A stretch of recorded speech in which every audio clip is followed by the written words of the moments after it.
The Senate Business and Commerce Committee will come to order. The clerk will call the roll. Senator Hancock. Here. Senator Nichols. Senator Campbell. Here. Senator Creighton. Here. Senator Johnson. Here. Senator Menendez. Senator Paxton. Senator Schwartner. Senator Whitmire. 7. President, a quorum is established. So members, before we get started in today, let me really commend you and thank you all for the 23 plus hours that were spent last week, Thursday and Friday, addressing this issue that's so crucial to our state. I thought the questions were very, very informative.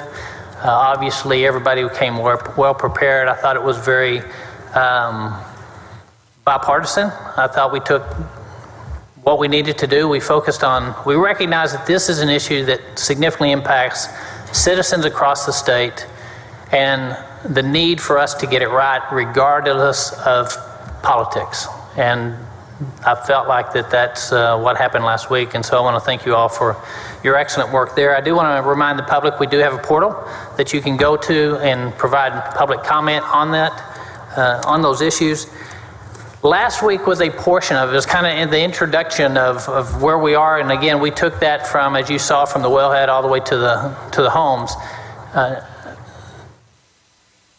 I have known since the middle of the storm, middle of the freeze, that the financial impact was coming, and preparing for that.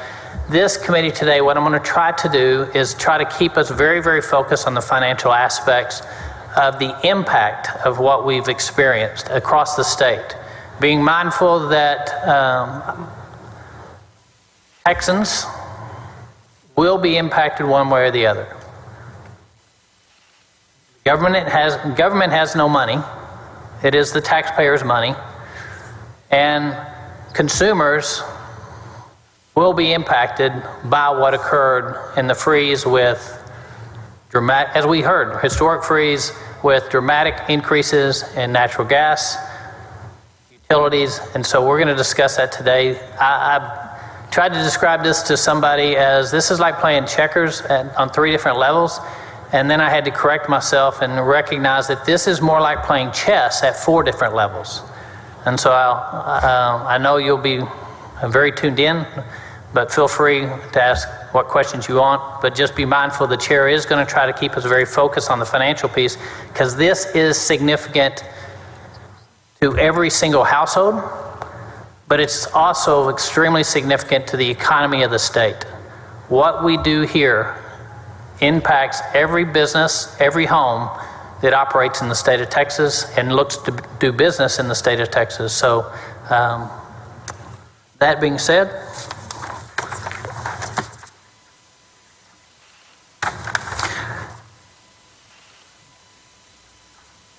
before we hear from our first witnesses, Senator Nichols moves that all testimony be limited to 3 minutes for each witness. Is there an objection? Hearing none. Order is adopted. So remember, those testifying, we didn't do that last week because I felt like we needed to have a big, thorough hearing.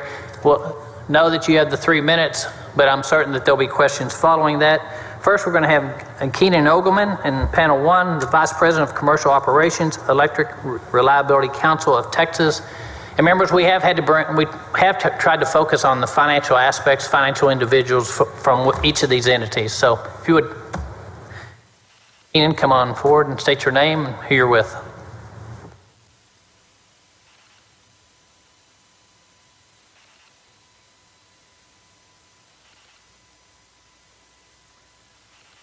Good morning, Kenana Gelman with ERCOT. You might pull the mic just a little bit closer. It's hard to hear in this room, the acoustics aren't. Thank you. I was going to very quickly walk through the financial events of the freeze. I did provide some slides to help with the discussion. I guess I would like to point out that the information that we've provided is preliminary and represents the best available data at the time it was created. If you were to look at the weeks prior to the event, you can see that the types of invoices that we're issuing, or invoices for payments that we were trying to collect looked like in the tens of millions of dollars. And that's a typical mild shoulder time period or winter invoicing cycle for us. Once the event hit, you'll start seeing much higher invoices come in. There is a 4-day lag between the market activity and us issuing an invoice. So, but you start seeing a move from tens of millions of dollars to us starting to invoice billions of dollars. That's followed by what I would say the week after the event, when most of the financial reconciliation happened. And you can see multiple billions of dollars, and then on February 26th, we invoiced $12 billion, $12.5 billion of dollars of invoices. In other words, that was what we expected to get paid. I'd like to just talk a little bit about the settlement timeline. So when you look at how those invoices played out, we were receiving short pays, which is a way of saying that we were paying out less than what we were expected to pay resources and folks on the payment end, and we were also taking in less than what we invoiced. You may or may not be aware, but ERCOT is geared towards being revenue neutral. We don't hold on to a whole bunch of cash. It comes in one day and we pay it out the next. I think I'm going to focus on February 26th. That was the first big invoice that covered the winter event. And as you can see, we had paid out $12.5 billion, but that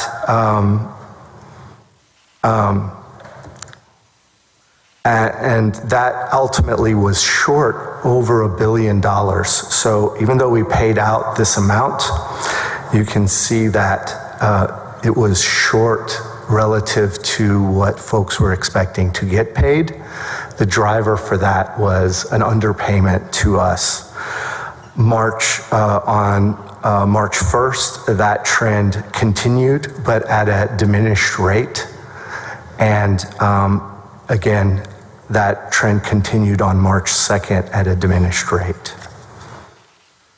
If we go to the next slide, I did want to share with folks how our breach timeline works.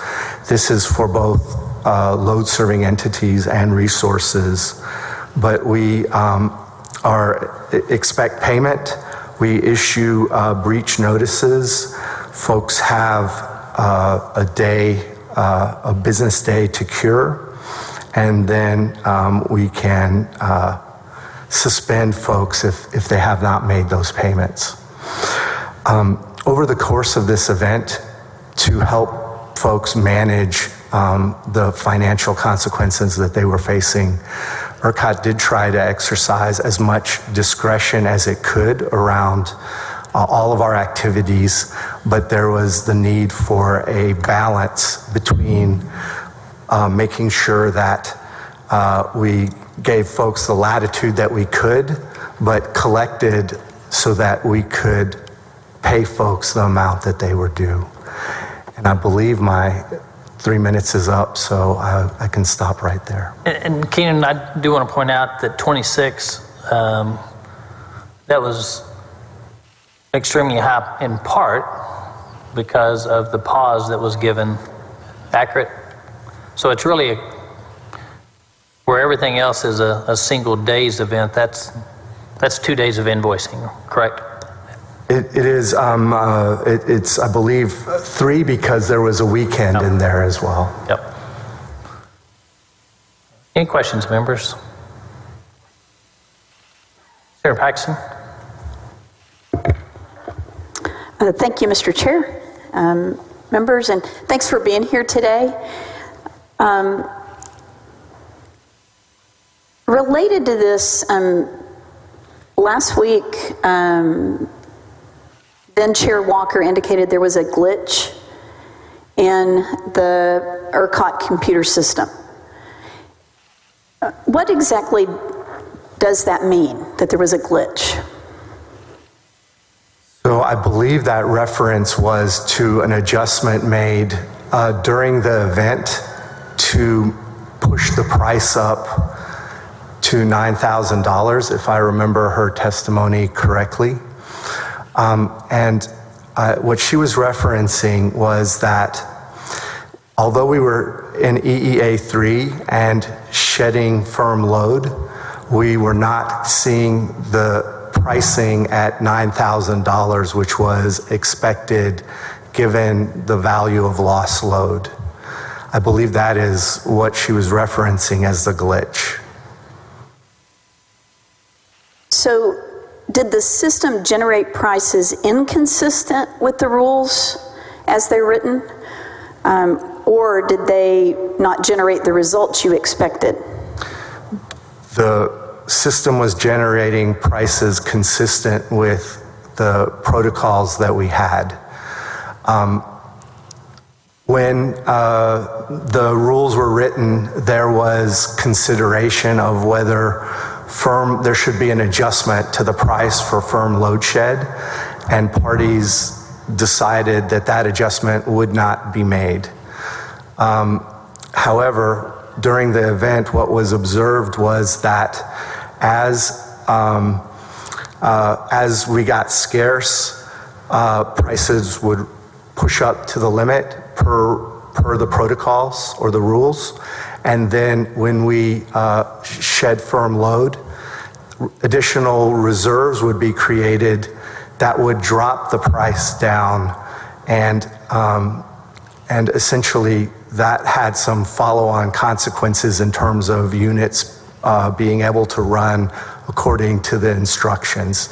So when that price dropped, with high gas prices, units started or were incented to ramp down, then reserves would get tight again, the price would rocket back up, and you would see some oscillation between pricing and certainly what the instructions our systems were sending to resources. Okay.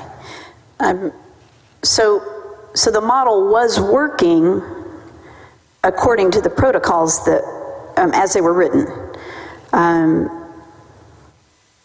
So was it proper to change the outcome then, especially considering that it cost consumers and their suppliers additional money by changing the rules in the middle of the event?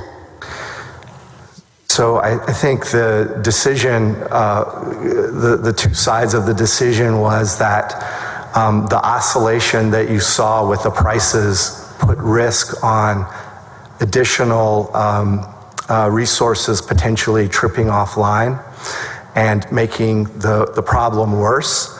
But I think from a financial standpoint, that was a paradigm change or a change relative to the rules that the market expected. Okay, thank you. And just, I guess, one question to kind of tie all of that up, which is, I mean, as we're looking at all of this, if the system's proven to have been working according to the ERCOT rules as they were written, and this intervention happened, shouldn't you go back and correct the administratively set prices to the prices that they should have been as calculated under the rules? ERCOT is able to do that. I think there is a proceeding before the commission to examine that very fact. And we are, whatever the commission decides, we are prepared to implement that. And you're supportive of that, willing to implement that? We're willing to implement that, Okay. yes. Right. Thank you so much, and thanks for being here this morning. We appreciate it. And Senator Paxton, I think we'll have testimony later on today where that has been actually, will be requested of ERCOT by some, that we have testimony today. Thank you, Mr. In that Chair. vein, it is, would you? I want to go there yet, of the complications of that throughout the market structure, which is jumping levels of chest at playing at a higher level. But let's hold off right there. Your accounts receivable. Give us the latest update on what you anticipate on payment. So we are short relative to the amounts that we show in this. However, as I said, it's kind of dollars in, dollars out. So what has happened is we have not paid the full bill to folks expecting it. It looks like that will, again, not knowing who's going to be able to pay in advance, the amounts that we're asking for now are getting smaller and smaller as the weather returns to normal and conditions return to normal. So we expect better and better payments as long as market participants, counterparties stay solvent and are able to pay their bills. And how do you handle that if they are not paying their bills? If they are not able to pay their bills, we can throw them out of the market.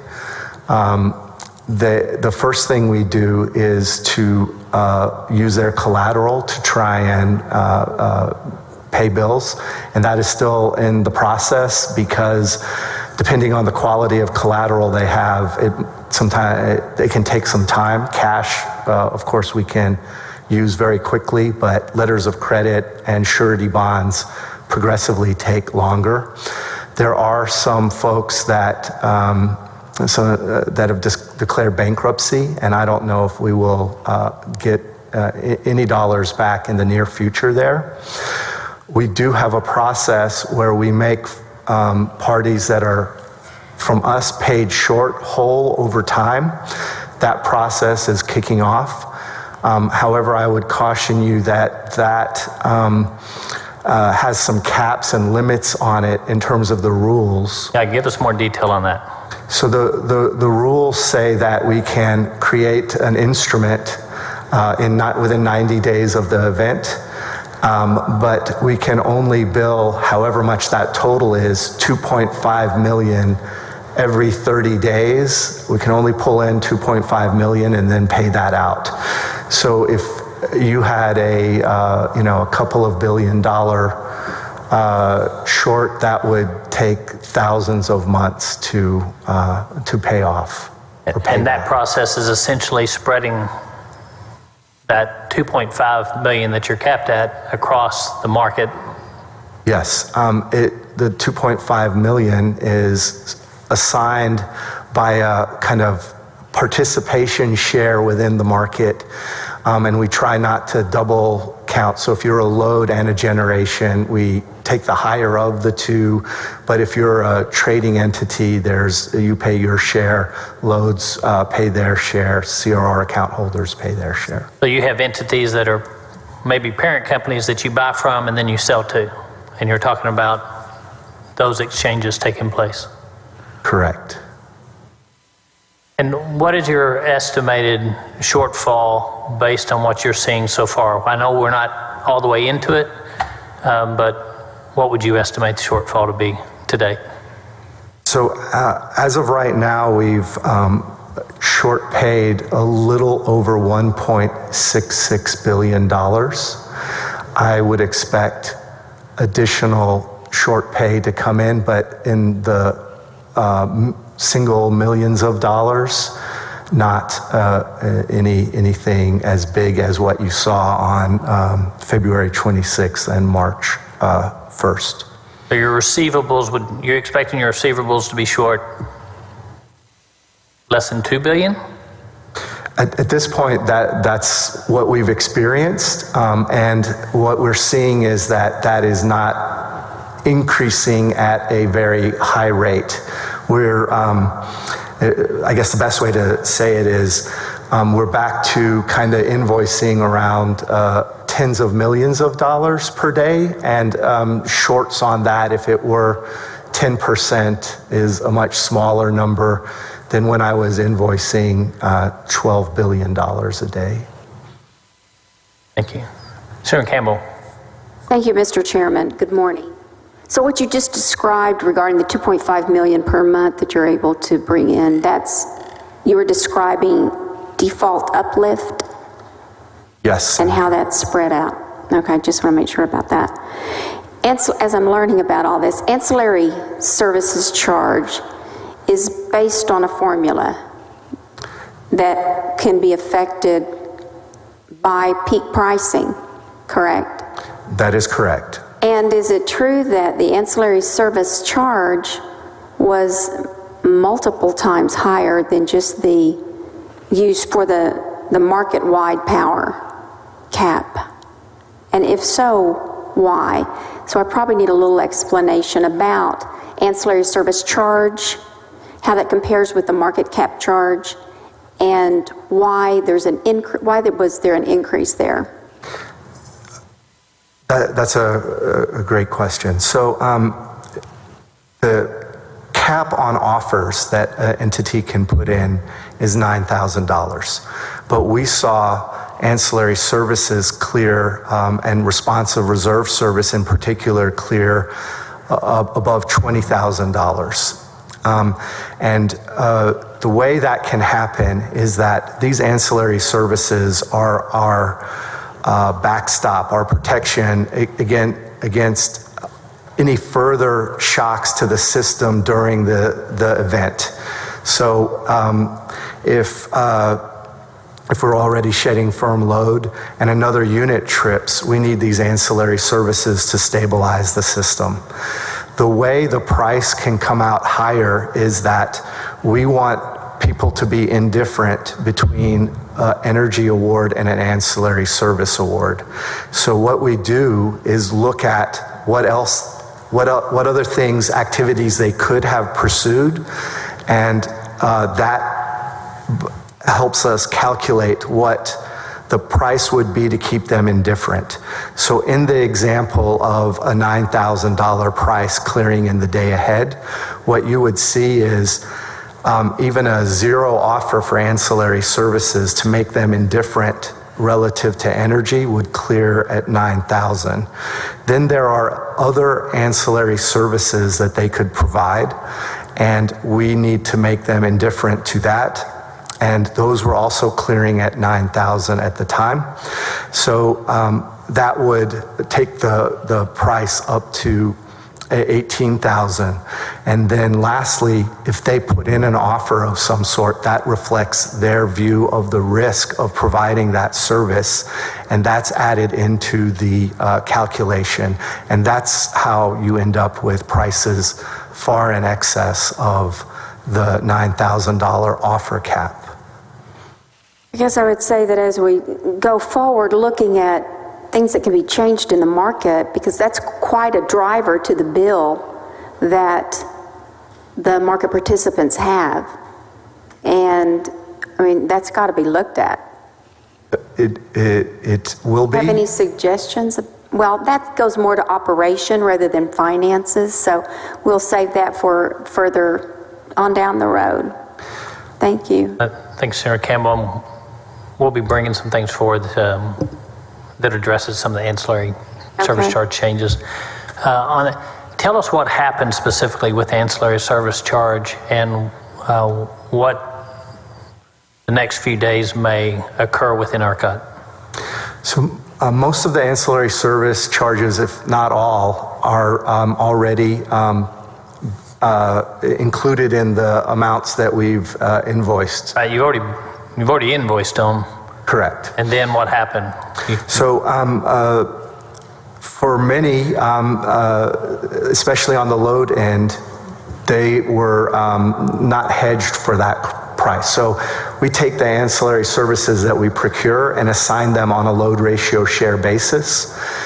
So folks have seen very high ancillary service bills, and the experience has been that load serving entities tend to not hedge their ancillary services as much and let ERCOT buy those for them. So if I were hedged against the $9,000 energy price, I might not see a very big bill for that because I've prearranged being served. But the very high ancillary service part of the bill has come as a surprise to many load-serving entities because that was not something that they traditionally hedged or bought in advance. They let ERCOT buy that for them. Did errors occur with the invoicing of ancillary service charges? To my knowledge, I'm not aware of any errors on ancillary service charges. All right. Any other questions, members? Senator Johnson. Thank you, sir. On the subject of the algorithm, can we fix it? On the ancillary service price? Well, no, Senator Paxton was yes. looking at the algorithm, and on Monday, it kept the prices lower than was actually contemplated by the market structure. And at ERCOT's request, the glitch people are referring to, at ERCOT's request, the PU stepped in and raised the price. You testified earlier that at the time that it was devised, the parties decided not to make adjustments for firm load shed. Is that a fix that we can and should make? And who were those parties? So it was the stakeholders and in general agreed on those rules. Just for a lot of people who aren't even on the committee might be watching this, what do we mean by stakeholders? Thank you. It was load-serving entities, generators, traders, all of those parties got together. Would retail electric providers be stakeholders? Yes. Are gas companies stakeholders? Gas companies are not a stakeholder. So we're talking about people in the direct generation and purchase chain? Correct. Okay, sorry, please continue. So they got together and agreed on these adders that would move the price up under certain circumstances. As Senator Paxton was observing, that adjustment was further enhanced during this event because of the oscillation. We have returned back to the normal kind of way we operate the protocols. However, to answer your question, there are some fixes envisioned. So the way the adders work is that they come in after the dispatch price signal is sent. So I send to you as a generator a signal through what we call our security constrained economic dispatch, and then we put these adders on later. So the signal you're getting does not reflect the full price relative to your offer curve. There is an effort to move all of those adders into the entire dispatch engine to reflect the price that way. That would be a better way to do the price so that you're not looking at a 5-minute dispatch and then a 15-minute settlement and having that mismatch. But in addition to that, other changes that are contemplated here or at the commission can be adopted into the algorithm to price it out. That is great and reassuring to hear. Thank you. On the other side of the week, whereas at the beginning of the week we had a problem with the price not being high enough soon enough, and you've just addressed things we can do there. And in addition, we had kind of a human mechanism where ERCOT could go to the PUC and say, hey, the algorithm's not working, pick this up. Is that basically what happened? The commission instructed us to pick the algorithm. We have kind of a backup, but it'd be better to do the things that you just described. But on the other side of the week, we had about 30 hours of the wholesale energy price at the cap during a period when there was no load shed in effect. Is that related to a glitch in the algorithm? Was it a decision that was made, and should we fix that? That was an extension of the decision to push it up. The issue at the time, and I need to be really careful and not get too far into the operational things, but even though we were no longer instructing firm load shed, the load had not been restored. And across the board, from the transmission side to the ERCOT side to the generation side, people were worried that if prices dropped and load all came back in wave, that you could essentially tumble back down into an unstable circumstance. And in addition to that, we had not at that time made it past the morning peak, which looked extremely tight that morning and could see a replication of the events that led to the oscillation earlier in the week. So I won't pretend to completely understand that, and not to comment on the answer. I appreciate the answer, but can you simplify and tell me whether you think it was the correct or incorrect decision to keep that cap in place for those last 30 hours of the storm? Or is that, I don't mean to ask an unfair question, but I think it's something we do need to figure out as we look forward. And I mean, I think in hindsight, it would look like that wasn't needed, but in real time, it appeared that was needed. I think that's the dynamic I'm trying to straddle in answering your question. That's a very fair answer, thank you. When I was looking at the amount of money that was spent on electricity through ERCOT invoices for 2020, it looks like it was about $5 billion for the year. Is that consistent with your understanding? That seems correct to me. And I think we had ERCOT invoices of about 21.5 billion, so a little over 4 times that for the week of the storm. Does that sound like a reasonable ballpark of where we are? I think I think I had calculated around 22 and a half, but I think 24 is. I had 21 and a half, but it's actually your number, so I'm going with what you say. But I highlight that only to emphasize the importance of figuring this out if we can. I mean, we spent 4 times as much in a week as we did the prior year with nothing to show for it.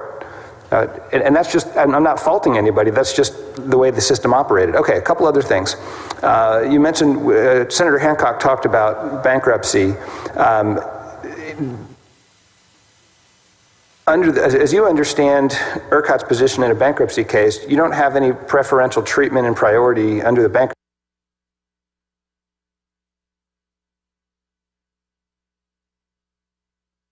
bankruptcy code, right? That is my understanding. That you could get washed out like any other unsecured creditor to the extent you don't have collateral. That is correct.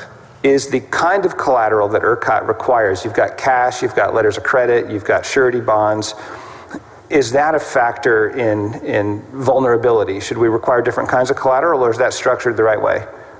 I think looking back at this event, it is not structured the right way, and I think we should have a serious examination of utilizing unsecured credit at all. I think that impose risks beyond just the individual market participant. And those risks also affect the overall national perception of the stability of our market, in turn affecting decisions to invest in our energy system, correct? I would agree with you that there's cascading concerns. And I believe me, and I ask everyone to believe me, I'm not indicating a direction with my question, but on the national level, if you have MF Global in trouble, which they did get in trouble, but they could go, and other financial institutions could go to the federal government for liquidity. And as I understand it, there's nowhere that ERCOT can go for liquidity. Is that something that we as legislators ought to consider, the state being a resource for either collateral or liquidity in crunch times for ERCOT?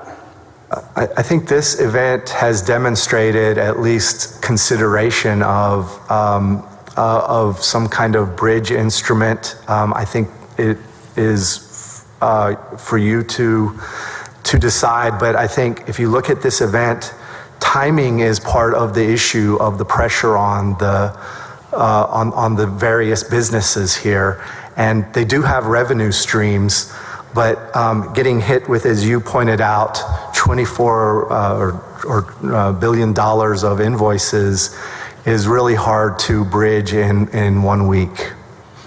Last question. I've seen something called market suspension in the ERCOT nodal protocols. I don't have any idea what that is, and last week no one else did either. Can you describe what that is? Yes, sir. That is to reflect both the possibility that our market systems aren't working for some reason, or that the whole system is down and we're trying to recover. And both of those were envisioned in that market restart scenario or section of the protocols. Do those protocols give ERCOT any authority to step in a crisis should we face another one like this that we just had? It gives us authority to use the CRR auction revenues, which we did in this instance. There are very little other financial access for ERCOT beyond that in its current state. Thank you for answering my question, sir, and for being here today. Yeah, thanks, Senator Johnson. Good line of questioning, good thought as we move forward. Senator Menendez. Thank you, Mr. Chairman, and members. Apologize for not being here quite on time. Mr. Shulman, I want to follow up a little bit on the line of questioning on the Section 25, the market suspension and the restart. And it's my understanding that market suspension can be declared at your sole discretion, and that ERCOT in the past has responded. Last week they didn't have discretion. So my understanding today, you say you do have authority and discretion to suspend. And what would it take for you to suspend the market? Because obviously one of the concerns I have is on the back end of the storm, there were 4 days that the $9,000 per kilowatt price stayed in place. And you are the Vice President of Commercial Operations. Is there not a point, a computer system or somehow that you can understand that you've got all the generation that's available is out there? Because the 9,000, it's supposed to be an incentive, is it not, to get more generation online, correct? Yes. So then, if you've got everything you can get, why would you continue to ask or pay people $9,000 when the incentive is not going to accomplish anything? So there's two questions in what I've just asked. So I'll start with the market suspension part. So the vision of that section is that the actual systems are not able to compute, or we're in kind of a black start circumstance. And this event did not recognize or did not qualify as either one of those conditions. But your question is still germane about the very high prices and so forth. I think it's really important to recognize that suspension stops both incoming payments, but outgoing payments as well. And that ends up being really critical as you try and come out of this event, because you want resources to be able to acquire and pay for things that they need to buy to run. They have probably incurred costs, or may actually be the ones behind the hedge for load, and they need this payment to balance out their position, or you're at risk of taking additional parties down. And the best example I could give you is, as load, I may have entered into a contract for differences with Generation X, and I paid them $40 for a year-long contract. If I don't pay the $9,000 and they get the $9,000 and then settle with me behind the scenes on I guess it's $8,960, the generator will not be able to acquire gas and everything to run. So therein lies the challenge of suspending the market. Okay. It hits both sides of the calculus. So let me ask, were you there in 2011? I was at CPS Energy in 2011, so I was in Texas. You were in the States. So you remember in 2011, the incentive price was $3,000. That's correct. And so now the incentive price is $9,000. Do you have any idea why the price went up 3 times? Yes. As folks examined that $3,000 price and looked at what revenue it would take to have investment in the ERCOT market to continue to meet our demand and grow, the $3,000 did not appear sufficient to keep enough new power plants being built in the ERCOT market.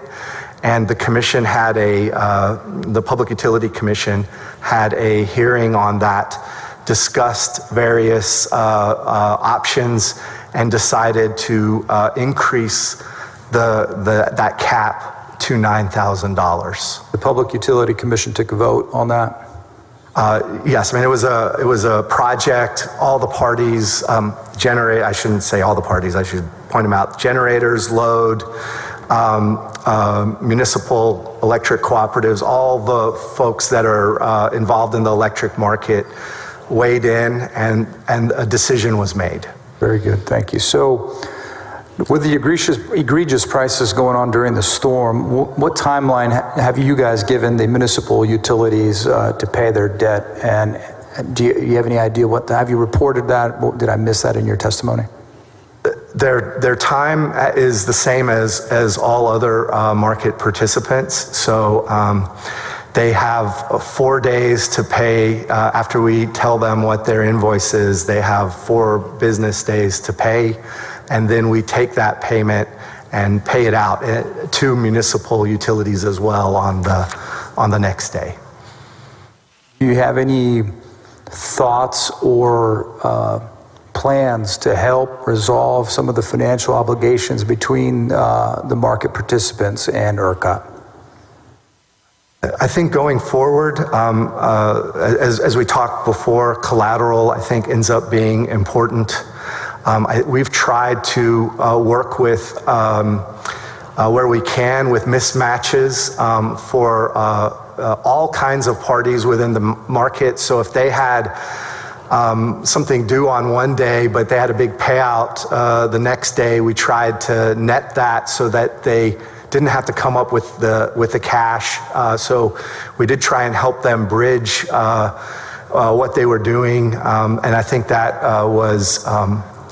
was across the market. It was generation companies, it was load, it was municipal utilities, it was various, lots of different folks. We tried to work with them and net and bridge that gap between collecting on one day and paying out the next. Thank you very much. Thank you. Thank you, Mr. Thanks, Mr. Menendez. And since they're a day in and day out, essentially you have no line of credit currently, you have no financial means currently to work with payment plans, I guess. That's correct. The only tool we had was the CRR auction revenues, and we tried to use that to help with the problems. And then once you use the collateral, if someone still wants to buy with you, don't they have to come up with more collateral? Yes. On the collateral front, it's a looking back and looking forward type of calculation. So you saw collateral requirements going up as the forward prices started going up on the indexes. Then in real time, those prices are considered. Those push collateral up even further. And even as we've exited this event, there's still a look back portion, and collateral requirements are high. We're working with parties on an individual basis to see where we can move that down. So you're assessing the collateral positions based on the peak in the market that we saw? That is correct. And Senator Menendez, those changes in committee, those changes occurred to get to the 9, where in 13, 14, and 15 they bumped up every year. The intent, I think, was to encourage peaker units that would come and sit waiting for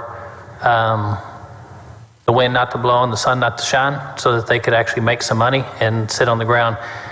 Obviously, we've seen that under our current structure that even at that level, we have not seen the investment that it was intended to attract, which is why we're looking at some structural changes so that we don't get that. And I don't think anybody, it was purely meant for peak purposes, maybe 2, 3, 4 hours. You know, we saw it 2 summers ago. Yes, in 2019. For a couple of hours, and it worked. I mean, people came on, they popped on their peaker units, they made a little money, and then they got off. I don't think anybody envisioned this, but it certainly has shown that we do have to redesign our system if we want to attract dispatchable energy into the state. Senator Campbell.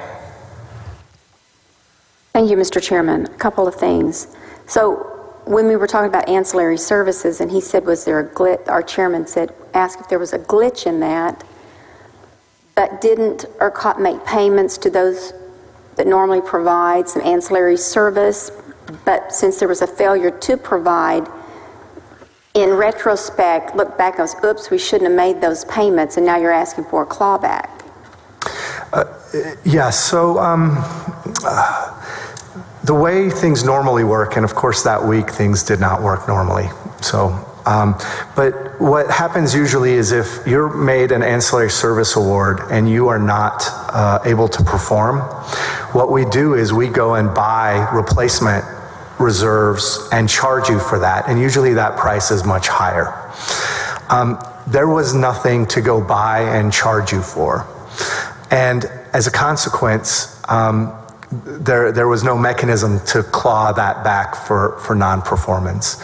Yesterday, the Public Utility Commission ordered us to start working on clawing back those dollars for folks that did not perform. So payments were made but yet there was no performance. Payments were made, yes. Okay. And it drives back to that that process that did not work, where we would award you and pay you for that award, but then you might have to replace that at double the cost or something like that, and we would charge you for that as well. But in that week's events, that process did not work. And then switching subjects a little bit, the CRR, the congestion revenue rights, did you access those accounts for some? Yes, there is. If so, and how much? I'm sorry, I interrupted. We did access the CRR auction revenues. So we auction off the system for these rights to congestion revenues. And that happens on a monthly, yearly, even 3 years out. And we hold that auction money until the instruments come due. And we paid out or utilized around 800 million of that fund to reduce the short pay that was going out. So this gets kind of difficult with words, but we short paid less than we would have by utilizing the CRR auction revenues. Is it an appropriate question to ask you how much is left, or are you able to use it all so that you're able to still short even less? Those are perfectly good questions. We, because some of those are due in the very near future and flow back to load, there's about 200 million that we have held on to and not used so that we can honor our commitments on the timeline that exists. So we tried to only use things that are going to pay out further in the future. Thank you. Thank you, Mr. Chairman. Thank you. Senator Menendez. Thank you, Mr. Chairman. Quick follow-up. We were talking about peakers and what we had or didn't have. If I recall correctly, last week ERCOT testified that we have in Texas, if all generation were available, it's over 100,000 megawatts. Is that correct, of generation capacity? That sounds right. I'm going to look over at Woody. He's nodding yes, that's correct. It's a little bit over 100,000. We had 48% offline at the time. Some of it was due to, I guess, what they call planned outages and that sort of they're doing their maintenance and that sort of thing. Is that correct? Some of it should be in that category, yes. So the maximum demand that we had before this one, I think, had been in August of 2019, was it about 75,000 megawatts? Is that correct? 74,800 and change? I don't recall that data. Yeah, and Senator Menendez, this is really more operational, and so this is simply, we're really trying to focus on the financial part. We can get that information, but I want to keep us on track. I'll get back to the contract and operational. I just think that we have the capacity. I just think we've had a poor planning for extreme weather. So, but let's go back to the financials. I believe there's some confusion in terms of how our markets operate. ERCOT's market, isn't most of it through bilateral contracts? That is correct. 80, 90%? What percentage do you think? I think for the energy, it is right around 80 to 90%. It does vary from time to time, but it stays within that range. So if you don't meet what you've contracted to supply power, you have penalties in place, correct?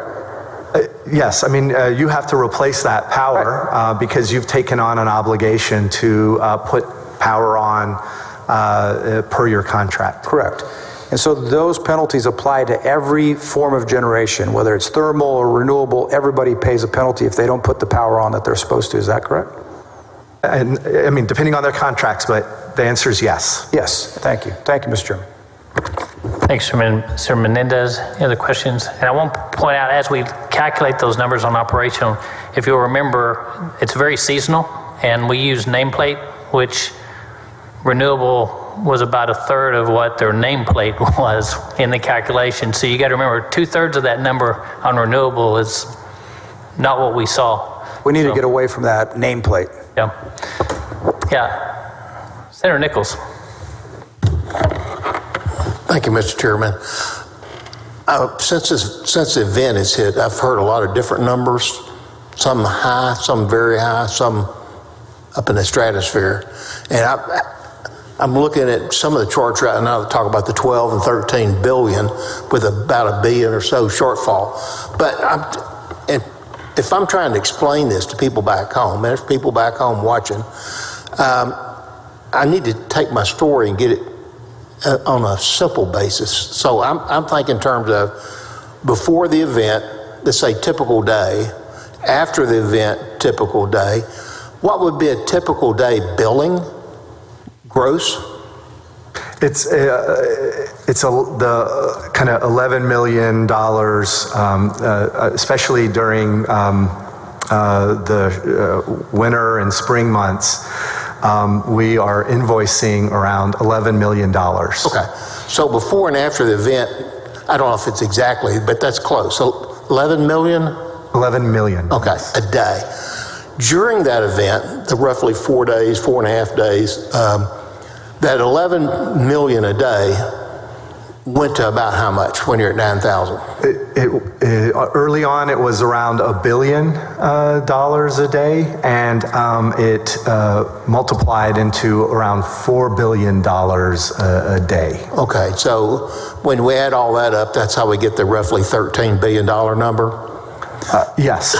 And our big problem short term is we have that wave of 13 billion rolling through the system, and it impacts the people on this side because they've got to pay a very large amount of money that they're not used to, and it impacts the people on the other side because they've got to pay their bills. That's correct. And you're the entity that's trying to move the money back and forth and balance it all out. Okay. That is correct. At least I've got it. Okay, I got it. Thanks. Yep. With no financial means to negotiate payments over periods of time. That's correct. It's currently. Correct. Currently, it's you have no line of credit. Dollars in, dollars out. Thank you very much. I think we're done with the members. I will remind those that are not members of the committee to keep it very brief and recognize that you're not on the committee. So, Senator Springer. Thank you, Mr. Chairman, and I do appreciate you allowing us non-members to participate in such a catastrophe that the state has experienced. A couple questions just really on the ancillary service side of those. You know, Senator Campbell brought up, what was the average ancillary cost per million megawatt hours during the time when prices were at 9,000?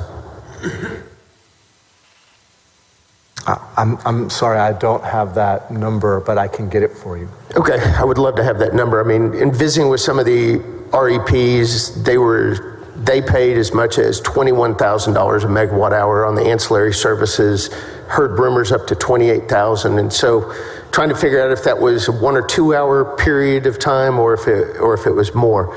Actually, I'm sorry, I misunderstood your question. So I can tell you the pricing, if that's what you were looking for. So I can confirm that for multiple hours, especially at the very peak hours, responsive reserve cleared at as high as $24,000 and never really went down below $12,000. The other ancillary services, for the most part, stayed around $9,000 a megawatt. Okay, so the ancillary service charges are going to be more than what the 9,000 was? Yes, for responsive reserve in particular. And isn't traditionally the ancillary services has been set up to be the difference between the day ahead and the real-time prices?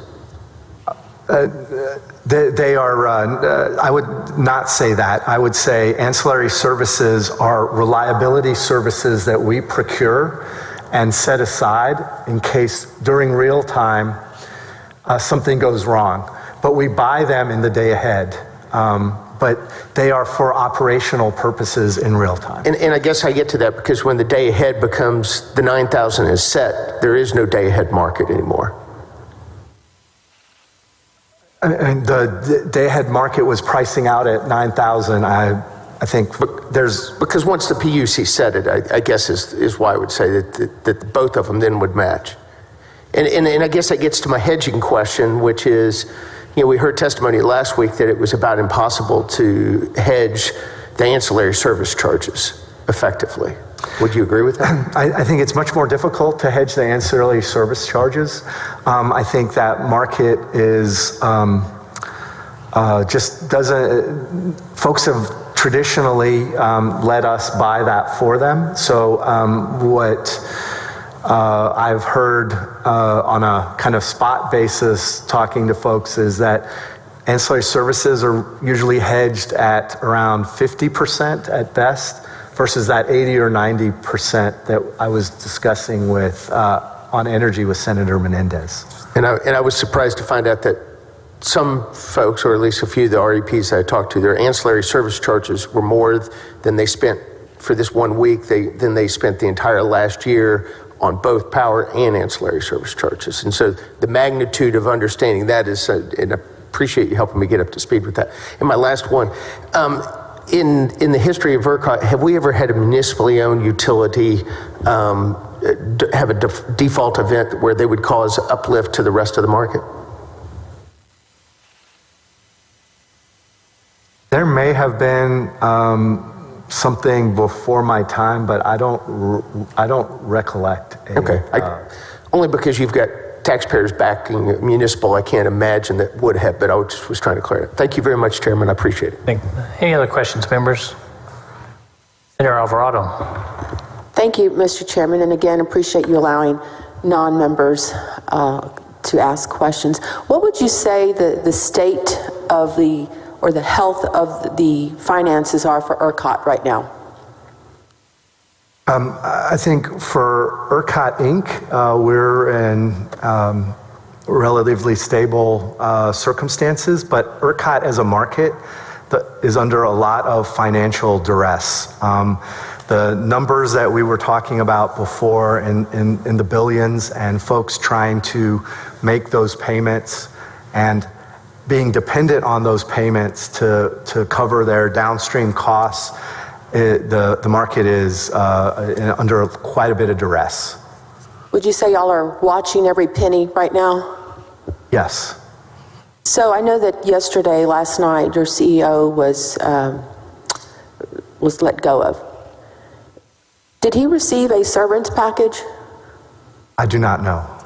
Okay. I'm just, I was told that he received a severance package of 1 year's pay, approximately $803,000. I don't know. That was a meeting that I'm not allowed to attend. And your role at the PUC is what is your title? I'm Vice President of Commercial Operations, but the contract for our CEO is not for me to see or participate in. Senator Alvarado will be glad to share the contract with you. Okay, I'm just wondering if this organization is watching every penny and dime, then I'm just curious if that occurred, how that happens. We'll be happy to share the contract with you. Okay, I have a question. Was there a tabletop scenario planning about how to minimize both outages and price spikes for extreme weather events? In the city of Houston, we did that for natural disasters when I was on council. Senator Alvarado, I think that's more operational. We're really focused on the financial aspect of it. Okay. All right, if I could get a response on the other question, I'd appreciate it. Yeah, we'll be glad to share it with you. Thank you. Any other questions, members? Thank you very much. Next, we have Bill Quinn, the Senior Vice President of Finance for Vistra.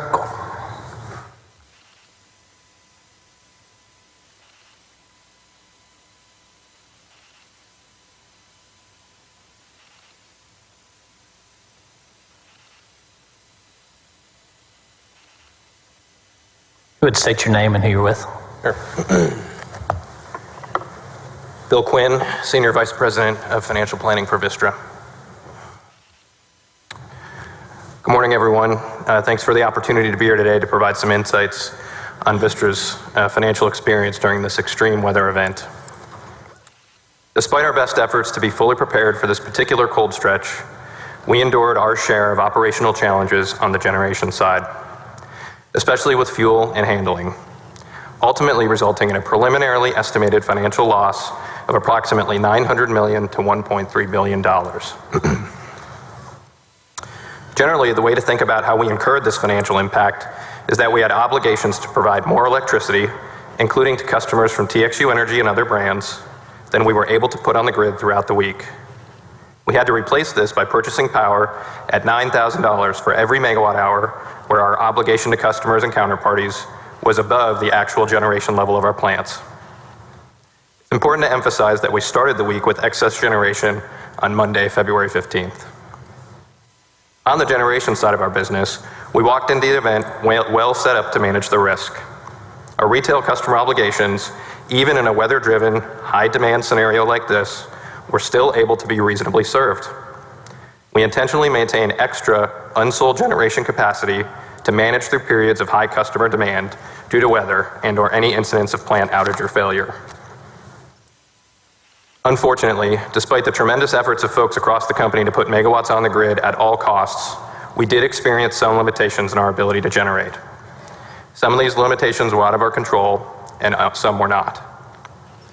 There are really two main drivers limiting our ability to generate at full capacity. The first was not being able to physically get gas to several of our power plants, which were otherwise ready to run and put megawatts on the grid. During the 7-day cold stretch, we lost generation output from our gas plants for a few reasons. Gas producers experienced freezing conditions and declared force majeure, and gas pipelines experienced pressure issues, making gas delivery difficult. Additionally, in some cases, the pipelines issued curtailment orders. The second driver limiting our ability to generate at full capacity was related to weather-driven fuel challenges at the coal plants. While our coal plants were in good shape to run and did run well during the periods when they had fuel, thanks to the winterization efforts after 2011, actually getting fuel to them effectively proved to be our challenge. During this time, we were able to use some of the excess generation capacity we maintained at our gas plants to offset the temporary lost generation at our coal plants. The key financial difference here was that the cost to fuel these gas plants We went from using coal, which had a $20 a megawatt hour fuel cost, to natural gas that carried a price tag of $2,000 to $3,000 a megawatt hour, based on the exceptionally high market prices during that week, frequently 100 times or more than the normal price. By replacing this lost coal generation with output from older gas units, the results significantly impacted our financial picture. For some context, in 1 week, we spent more than twice the amount on gas than what we usually spend in an entire year to power our Texas generation fleet. I'll repeat that, we spent more than twice the amount on gas in that 1 week than we do in the entire year.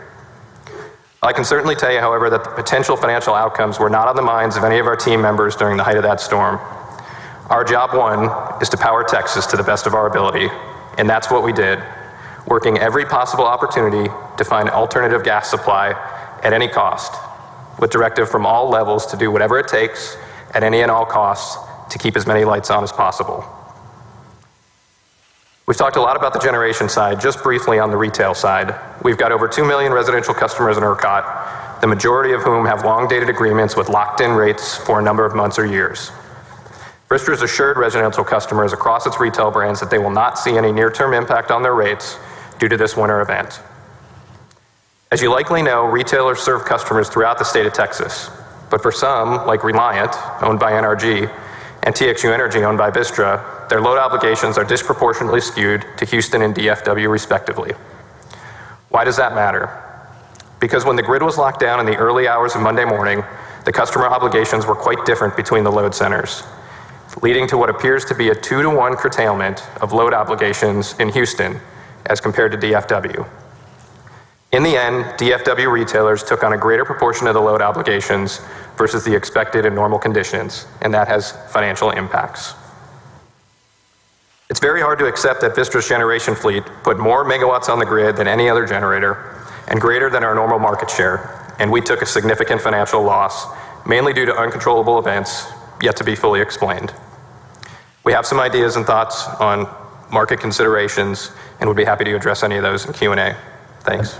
Thank you very much. In fact, y'all announced the loss the day after our hearing, did you not? Did. A significant. Yes. Probably not a fun phone call. No, it was a challenging week for all of us, yeah. So I heard in your testimony that you're saying due to the price of gas that you saw your expense to produce climb to $3,000 a megawatt? That's right. Which might indicate why when the market was pulled away and dipped to 1,500, there's not much incentive to produce at 15 when you're getting paid 1,500 and it's costing you $3, I'm guessing. Yeah, but our obligation is to continue to put as many megawatt hours on the grid as we can. I understand it, but yes, that number would have been even larger. That's right. The other day. Yep. On impacting that. Tell us what's happened to your generation over the last 10 years. So our generation fleet has evolved, as is the entire Texas grid. We've had 3 coal plants retire back in 2017, really due to economic conditions and how the forward curves looked at the time. It just wasn't economically viable. What was the megawatts of those combined? In the ballpark of 4,000, I believe. 4,000. Okay, I'll pull the mic a little bit closer if you don't mind. Sure. And why was that decision made? When you looked at the cost to maintain those plants relative to the effective revenue that you see with the forward power curves at the time, it wasn't economic. So, talking about the seasonality of your finances, my guess is there's pretty big swings.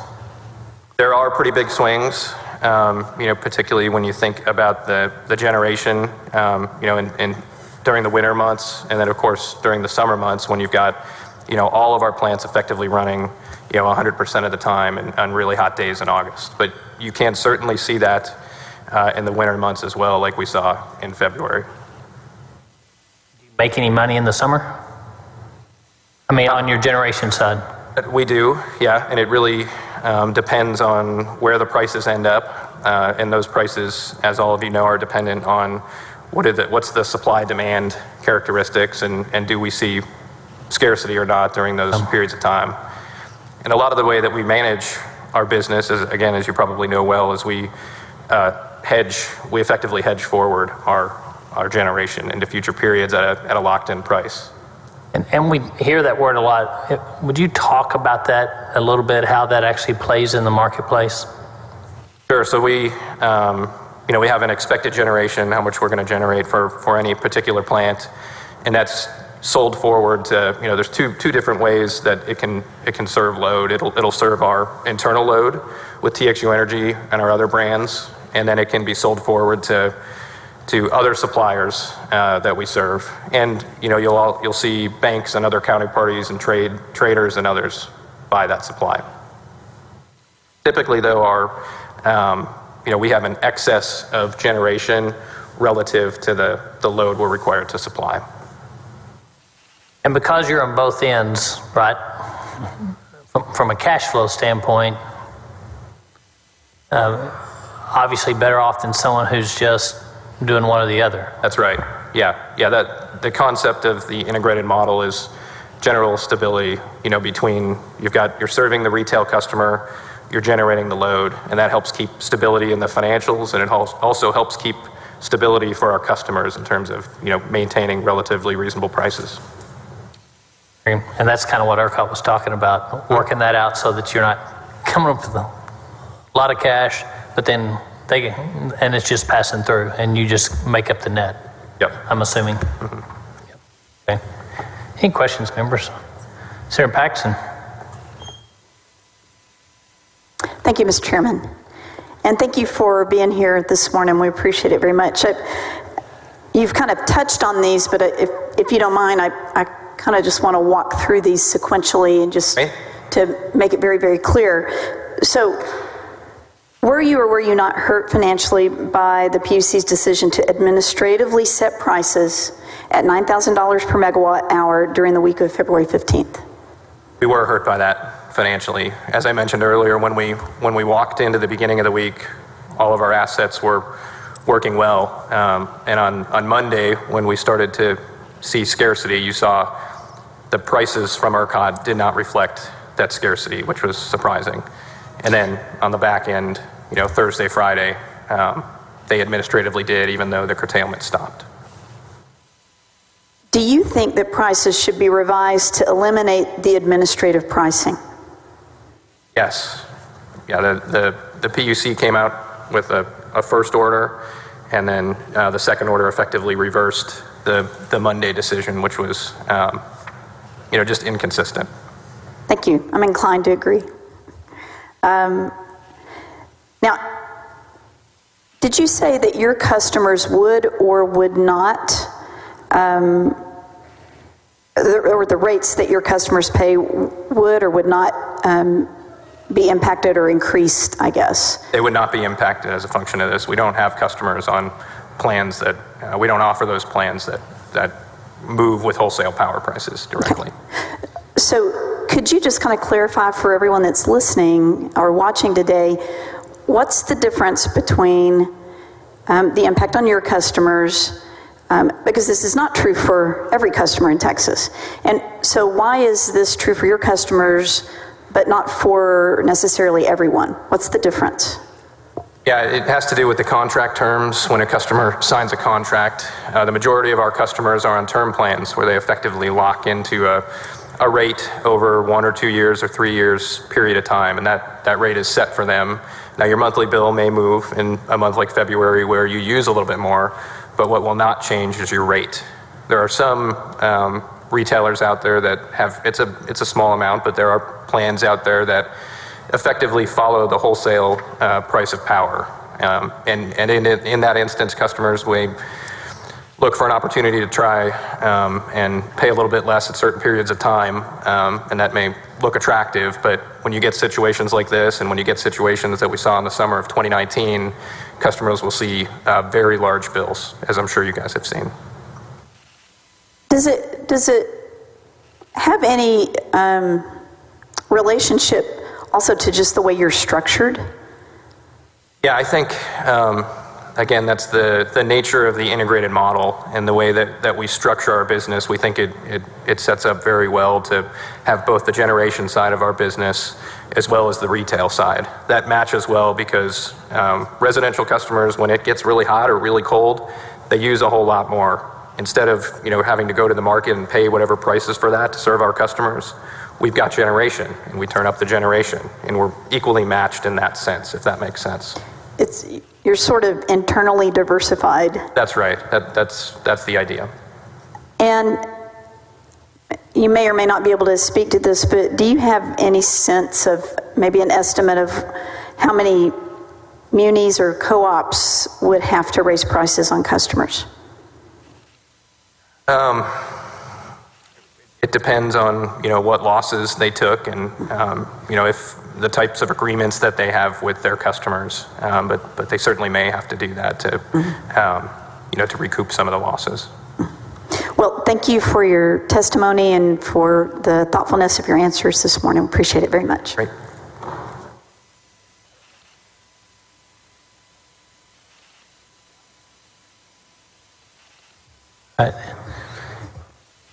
Senator Nichols. Thank you, Mr. Chairman.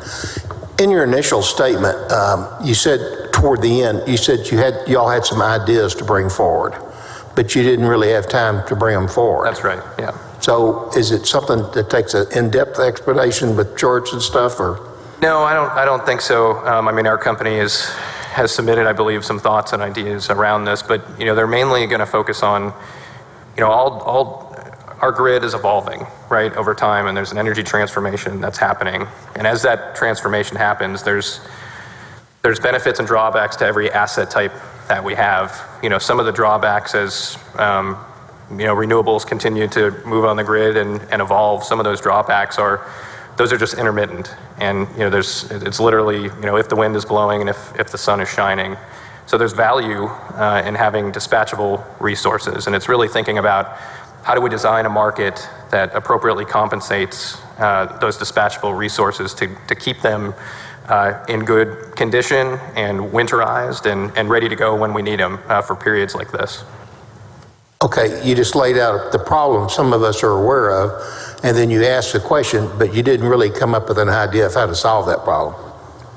I think there's, ERCOT puts out a capacity demand reserve report, and they'll say, here's what the required reserve is between customer load requirements and our capacity available to serve that. And that rate is, in the 13.5% range, something like that. So being a conventional generator, you're required to have a certain amount available for ERCOT? I'm not sure I understand that. When you said you had a certain amount available and you had a certain amount you were required, is that required because you've contracted with your customers, or is that something in the system? Well, if you've got capacity available, if you have capacity, you need to make it available to ERCOT at all times. What I was talking about is when we think about how ERCOT thinks about their reserve margin, which is the difference between how much capacity do they have versus how much are customers demanding. They like to have, the market currently likes to have somewhere in the ballpark of 13% reserve. But given the nature of the evolving grid, 13% may not cut it anymore. I think we may need to increase those reserves potentially, yeah. And yeah, I think we talked about that last week in the hearings when we realized that over the last 10 years, our conventional power basically has netted down. That's right. Very little new investment, and what we took off the grid basically was much larger than what we put on. And all the difference getting up over 100,000 was the renewables. Yeah, that's right. And trying to come up with a way to incentivize, this is long term, sure. And then we're talking about short term financial, but we've got to come up with an incentive to do that. Yeah. Do y'all invest in power generation outside the state? We do. Yeah, we're across the country. Yep. So you're building new units in other states? We're not building any new units right now. We are investing in some renewables and other things in other states. We're not building any new conventional generation at the moment. And I've been a TXU customer for many years. We're glad to have you. My factories and my residence and stuff like that. And I'm on a fixed rate. Thank goodness. Well done. Yes. Thank you. Yes, sir. Senator Nichols, I will tell you, I got a call from a very large customer last night that I was shocked that they were on a variable rate, and they were complaining about it, and I'm like, you're too big to have made this mistake. And they said, I knew you would say that, and they are too big to have made that mistake. Senator Schwartner. Thank you, Mr. Chairman. Sir, your corporation has taken a financial hit.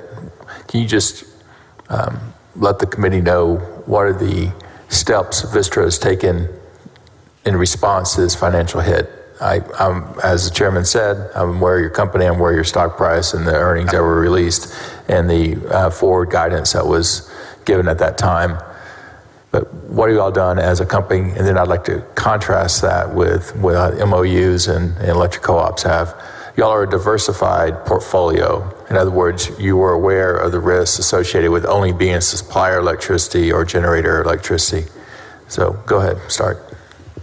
Yeah, so as you noted, financially this has been a challenge. It has impacted our stock price. It has impacted our ability to credit ratings and those kind of things. But we are a stable company and are built to weather storms like this. So from a liquidity perspective and other things, we're in a good position. But I think helping folks understand that some of these things were a little bit out of our control. But our job in powering Texas is to, at all costs, keep the lights on. And we did our absolute best to do that. And in some respects, a significant financial impact as a function of that because of the high gas prices that I mentioned earlier, and effectively our position being short. But the discussions we're having with investors and analysts around the drivers of why that happened, and some of the challenges and questions we're getting are around the stability of the ERCOT market, and how are folks going to be assured that when they invest in us and others in the state of Texas that the ERCOT market is stable. So that's something that I think you all on this committee and us and other market participants are looking forward to make sure we do things to keep it stable. Regarding other operators in the electric family, MOUs and co-ops in particular, some of those entities purchase directly off the grid with limited hedging, limited purchase power agreements, or actual generation that they own. Is that a viable, and they do that because it's a revenue source to do a fund transfer to their general revenue account that feeds the various services supplied by that co-op and or the city. Is that a viable way of doing business from your standpoint, operating an actual company that is a publicly traded company?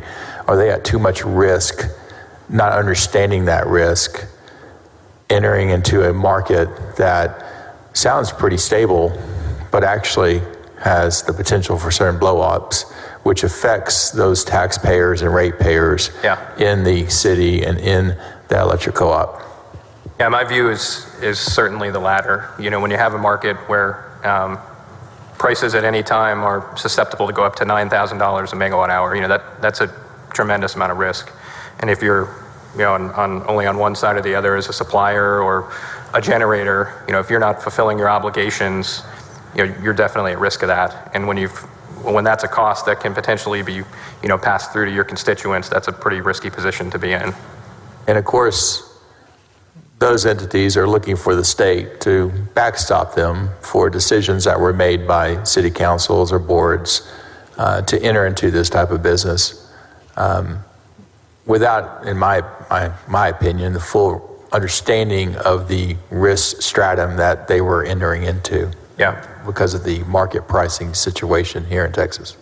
Agree. Yeah, I'm not sure there was a full understanding there of the risk that they were taking on. Now, we did see periods of this back in the summer of 2019, for appropriate reasons when, again, at times the wind wasn't blowing and, the grid got tight and you saw some $9,000 pricing, but it certainly wasn't for this long of a duration, a period of time. It wouldn't have the same financial impact to munis, co-ops, and others.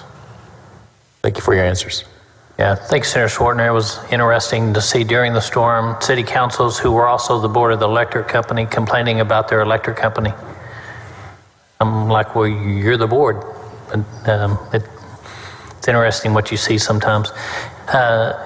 You talked about stability of ERCOT and the importance, frankly, in my opinion, for every business doing business in Texas to have that stability. Describe what that looks like. I think it's an understanding that all market participants understand what the risks are and are appropriately collateralized and are doing things like hedging forward and doing the right things to keep themselves protected and not end up in a position where you see power spikes and you're completely susceptible to that, and you end up potentially in a spot where we are now, where you're seeing short pays and other things that potentially are born to the whole market at that point. I think Senator Schwartner brings up a good point that stability in the market means that the players in the market are knowledgeable and understanding of how difficult this market is to operate, and I think the events of the last couple of weeks brought that to light, and we may be issues we need to look at as well. Right? Senator Johnson. Thank you, Mr. Chairman. You're an electricity generator and seller. Electricity is a utility, right? But to a large degree, you are dependent in both your generation and retail branches on a commodity. That's right. And the commodity is? Natural gas. And does it drive a lot of your generation costs? It does. A significant amount, yes. And so in your dealings, you've got a lot of things you have to account for. One of them is the supply of gas to your plants. How many gas pipelines go to a particular gas generating plant? I'm not exactly sure. I imagine it's one. I don't know for certain. Generally one? Yes. And you generally have, do you have a knowledge of the capacity of that pipeline to carry gas? Yeah, Senator Johnson, those are probably more operational than asking. Than financial? The financial officer. But I guess what I want to know to what degree generators have negotiating power, yeah, which in turn will affect prices of electricity. And that's really where I'm going with this. Sure. So we have contracts with both suppliers of natural gas and the transport, the pipelines, for the majority of what we do expect to generate. And they're firm contracts, not interruptible for most of that generation. In this instance, what we saw effectively some of these providers declared force majeure. And tell everyone what force majeure means. It's effectively, active go out, uncontrollable, and we're just not going to get the gas. And at that point, when the power plant is dependent on natural gas to be able to fuel the plant and run it, it gets pretty tough. And at that point, you've got trying to find any other potential producer that's able to provide at that point. A little closer to the microphone. Sure. Sir, and roughly what proportion of your gas suppliers declared force majeure under their contracts with you? All four of them. All four? Providers, gas providers. Okay, and what amount of your gas was not delivered subject to a force majeure declaration? Say it again, I'm sorry. How much of your gas didn't get delivered because your suppliers invoked force majeure on your contracts? Yeah, our gas plants ran at about 70 to 80% capacity factor, so we lost, call it 20 to 30% of our ability to generate because of that. And those were fixed contracts at a fixed price? For a majority of those, yes, those were at a fixed contract, fixed price. And prices were around $3? That's right, $2.75.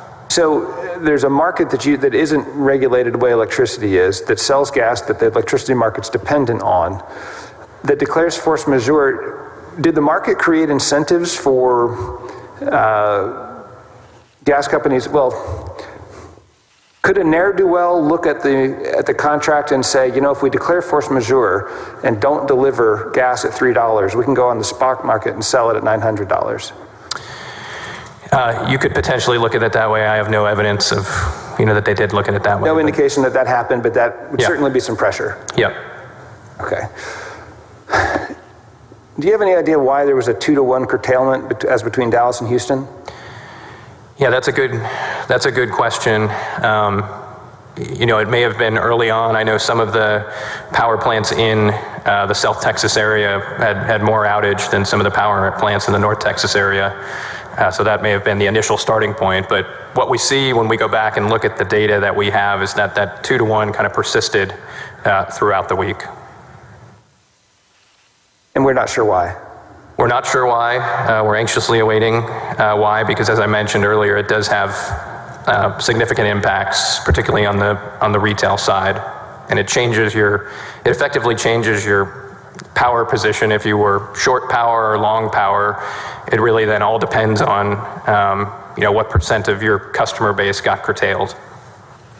When you're figuring out how much of your power supply to provide for under fixed contract versus going onto the spot market at peak generation times, why don't you just contract for enough electricity to never have to go on the spot market? Economically, why don't you do that? Yeah, that's a good question. It'd be very expensive for all of that, but the main point is there are actually some LDCs, local distribution companies like Atmos, that won't offer a firm contract at some of our power plants. And is the market that we've structured, which has very high incentives at peak demand and then incentives to back off when it's not there, doesn't that make it uneconomical or irrational to try to purchase all the energy you could ever possibly need? That's right. Yeah, we have a good sense of, during any period of time, how much our generation units are going to run and how much gas we're going to need, and then we have other contracts in place to handle it when it moves up. So the idea that we could have saved all this money if only the generators had thought ahead and purchased enough electricity doesn't really make sense, right? No, I mean, the reality is that the gas didn't get to the power plants. And if the gas doesn't get to the power plant, despite everything we could do in contacting all suppliers, then you can't run the power plant. All right, thank you. Last question. There's a letter I have here from the Independent Market Monitor to the PUC, dated just a few days ago, March 1st, recommending a couple of changes to what is this? The ERCOT nodal protocols. One has to do with capping the market for ancillary services. They're not subject to the cap. Should they be? As both a generator and a retailer, we're both paid for some of those ancillary services on the generator side, and then we have to pay for it as on the load side of the house for retail. Would the market function better if we did? Yeah, I can't say for certain. It's a legitimate question we ought to be looking at? Yes. All right, the second thing they raise is the settlements for ancillary services not provided, I'm not familiar with the terms enough at this point, is not in real time. It's not automated, and that it's settled up later, and that may have caused some market signals that weren't very helpful during that week. Should we automate the failure to provide penalties for ancillary services into the ERCOT system so that it is settled in real time? I think that makes sense. Not exactly my area of expertise, but I do think that makes sense. Yeah. Thank you, sir.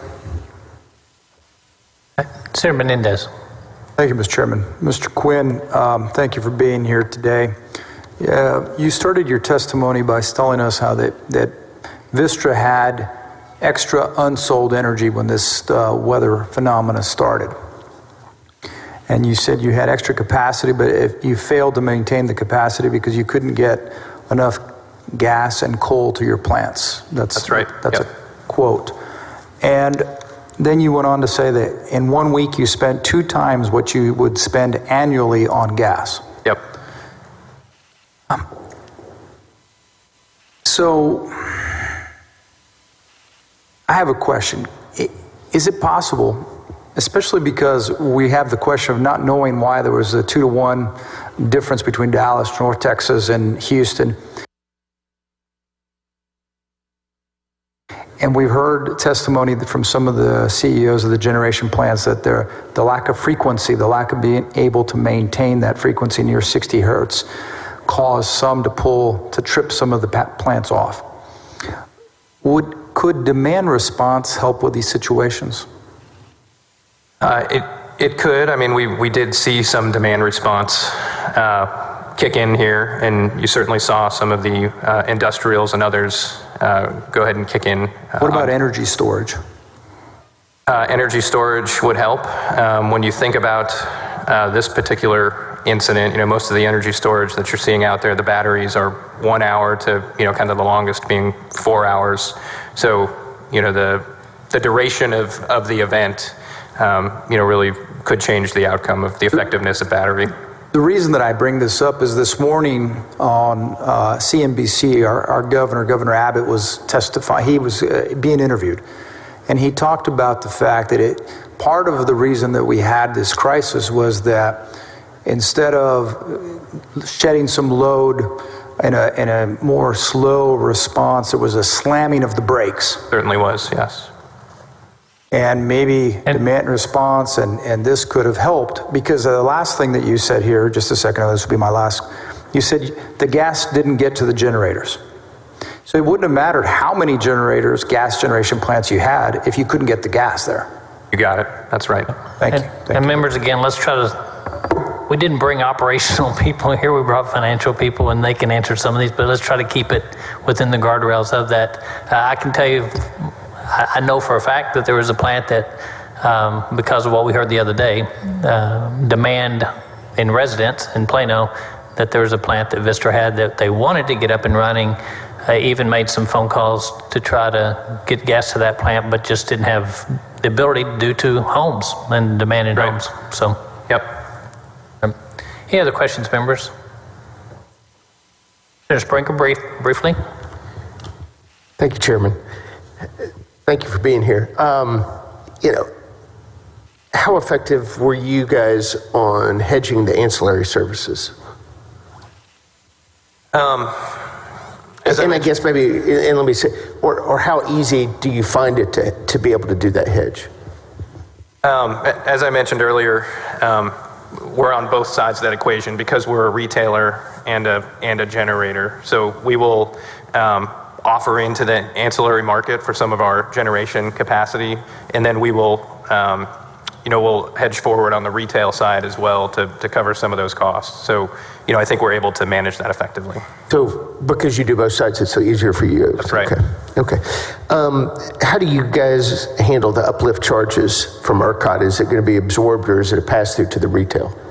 It's not passed through to the retail. I mean, effectively, we'll absorb it as a company. Okay. Thank you. Thank you.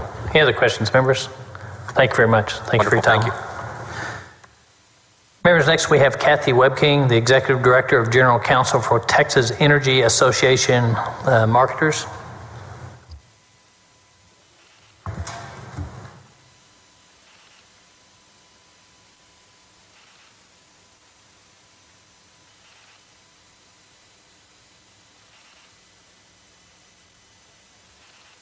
Would state your name and who you represent.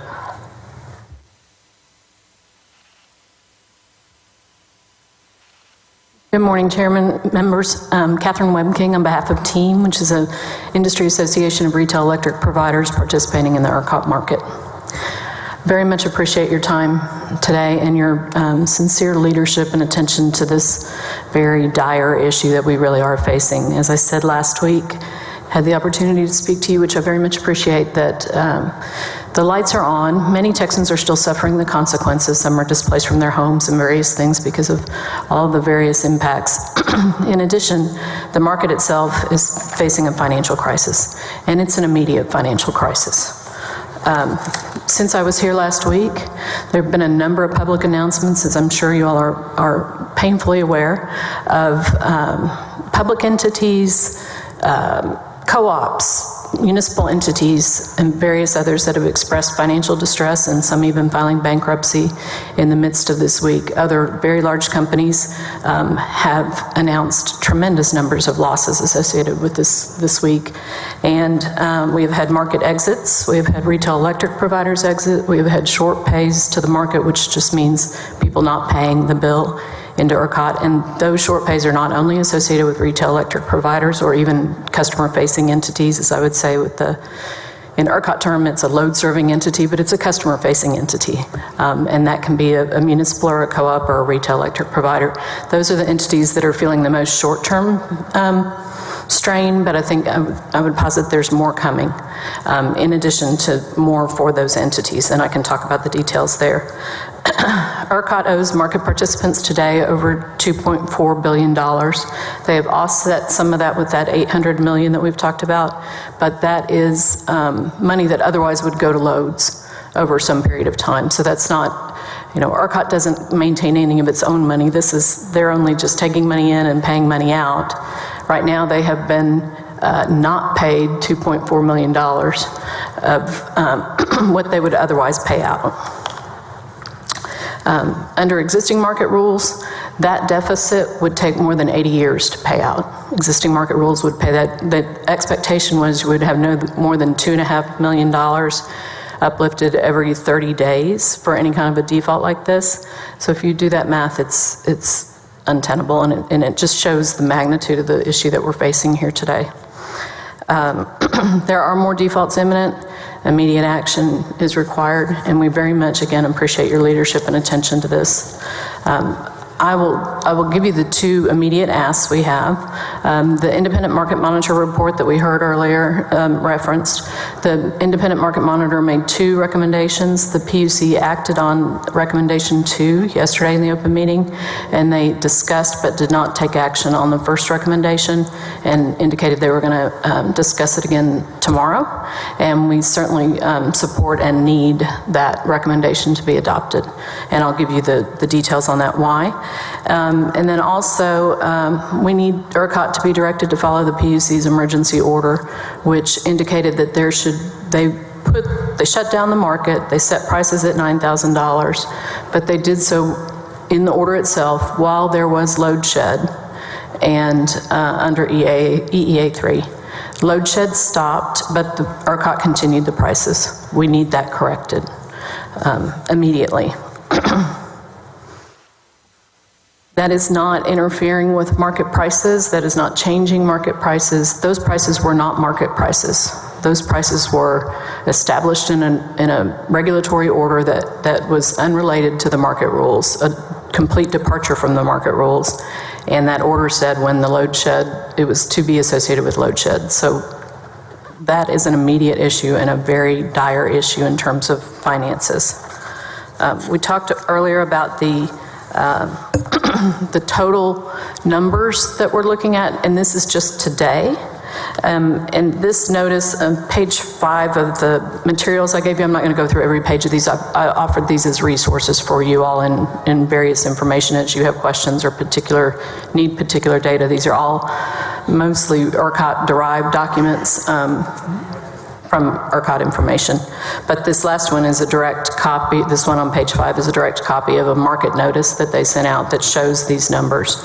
If you look at the $2.461 billion, that's the total deficit right now in the ERCOT accounts of what they've paid out versus what they got in. And that $800 million is an amount that otherwise would be owed to loads, co-ops, munis, customer-facing retail electric providers. The $1.6 billion is owed to other market participants today, right now. It is a short pay is a way of saying ERCOT's not paying out what they got in, and or they're not able to pay out what they owe because they didn't get it in. And so that's a today number, and that number is just going to increase. It's a daunting number. Senator Nichols pointed out that the magnitude of that number is multiples and multiples, like 1,000 times what you would normally expect for anywhere near any situation like this. For the entities to stay solvent, I have here the real-time settlement timeline. I'm going to give you the timelines there, but today you have entities that may have short-term paid their bills, so they're not listed on the list of short pay entities, but those entities have bought forward for their power during this time, and those financial obligations are going to be due within a matter of days. ERCOT itself has the ability to default on these entities that have already short paid, and they can and will do it and are doing it now at any time. In addition to those coming forward, obligations that are coming forward in the hedges, the contracts to buy power, those payments are still a little bit behind the settlement timeline at ERCOT, so those payments are still coming. Those are giant numbers. We've talked about the $12 billion associated with these days at ERCOT, but that, as was discussed, is just a portion of the energy obligations over the time. That's, we talked about 80 to 90% of the market is settled in bilateral contracts. The same proportionality applies to that as a potential obligation. Many of the other suppliers have gas costs that are coming. I think you all have discussed this before. March 25th, I think, is the day when most of those gas cost indices close. So I think you're going to see more and more financial distress that's just insurmountable coming forward with that. And then we have resettlements, which are actually ongoing now. We just got the notice on it, and it actually started on Monday, where ERCOT has gone back and got some more accurate meter data, which is good for the sense of trying to settle the market. But when we're looking at the burden on the existing market participants and what they've been able to pay so far and what they may be invoiced for in the future, those resettlements are going to affect entities that serve residential and large commercial customers as the majority of their book in a negative way. Because right now, there's been an assumption under some of the estimated settlements that there was a significant amount of industrial load out there. So the load ratio share, which is how many of these uplifted costs, the uplift costs and the ancillary services costs are allocated in invoices, are based on load ratio share, meaning the amount of the total energy delivered that was associated with any one entity. That's going to go up. These invoices are going to go up, and entities that might have been able to get some sort of short-term financing to cover this in the very near term are going to get another large invoice. And it's just going to keep layering and layering, and it's just right there. Thank you very much. Thank you. Any other questions, members? Senator Creighton. Thank you, Mr. Chairman. Appreciate you being back with us here in Business and Commerce. So when you mentioned Uplift, and we had a conversation in the prior hearing about the same subject, but who bears the burden primarily when Uplift has to be utilized? The customer-facing entities, the load, which is again, municipals, co-ops, and retail electric providers. That uplift, especially in this case, we have a large uplift in the last 2 days associated with that price adder that was included. And that's owed regardless of whether or not you had complete bilateral contracts covering all of your energy through that period. So just as a reminder for the committee, can you explain just generally how Uplift works? So Uplift can mean a variety of different things. There are a series of charges in Uplift, but the particular issues we have here are the unexpected uplift that's associated with this administratively set price at the $9,000. And the way ERCOT put that into the market was with this adder. So this adder is then uplifted, that difference. That uplift is on a load ratio share. So if you had, say we have 7 million residential customers. If you had somebody serving 5% of that, they would get 5% of that uplift charge. And those uplift charges for those last 3 days are in the neighborhood of $2 billion. That exceeds the total revenues that any of these entities would expect for the entire year, total revenues. And retail electric providers are even caught with, they owe generation, and they owe the transmission and distribution utilities, they owe the fee for ERCOT, they owe the fee for the Public Utility Commission. All of that put together for much more than a year is not anywhere close to this one day of uplift, or this one few hours of uplift.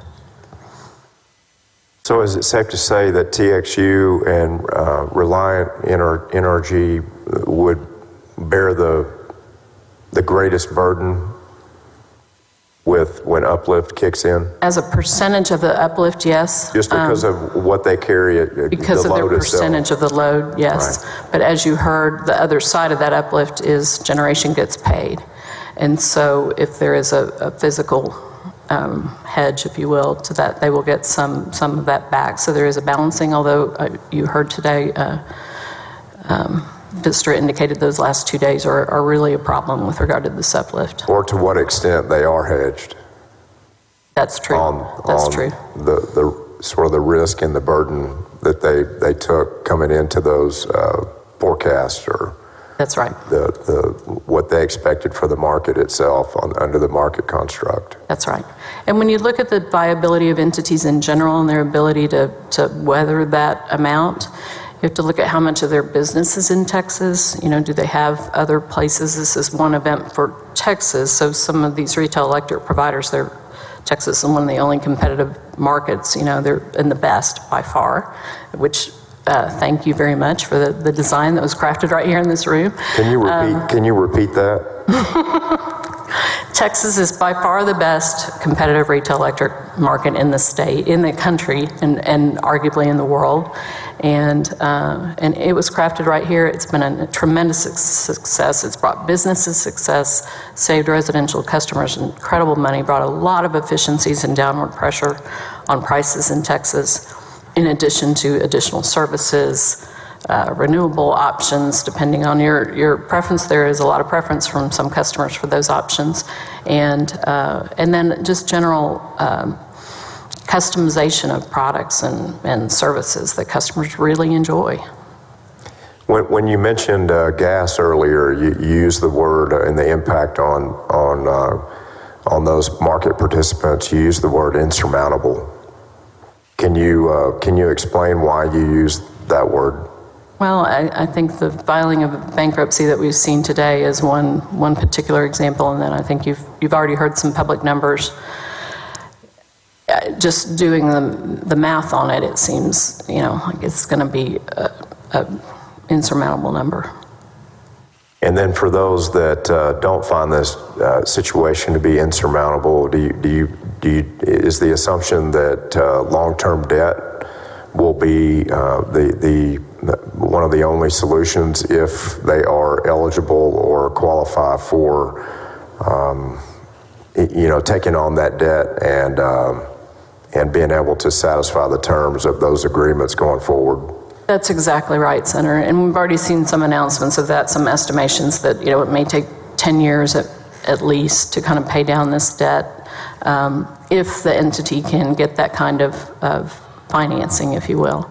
Any idea what the terms are with debt like that?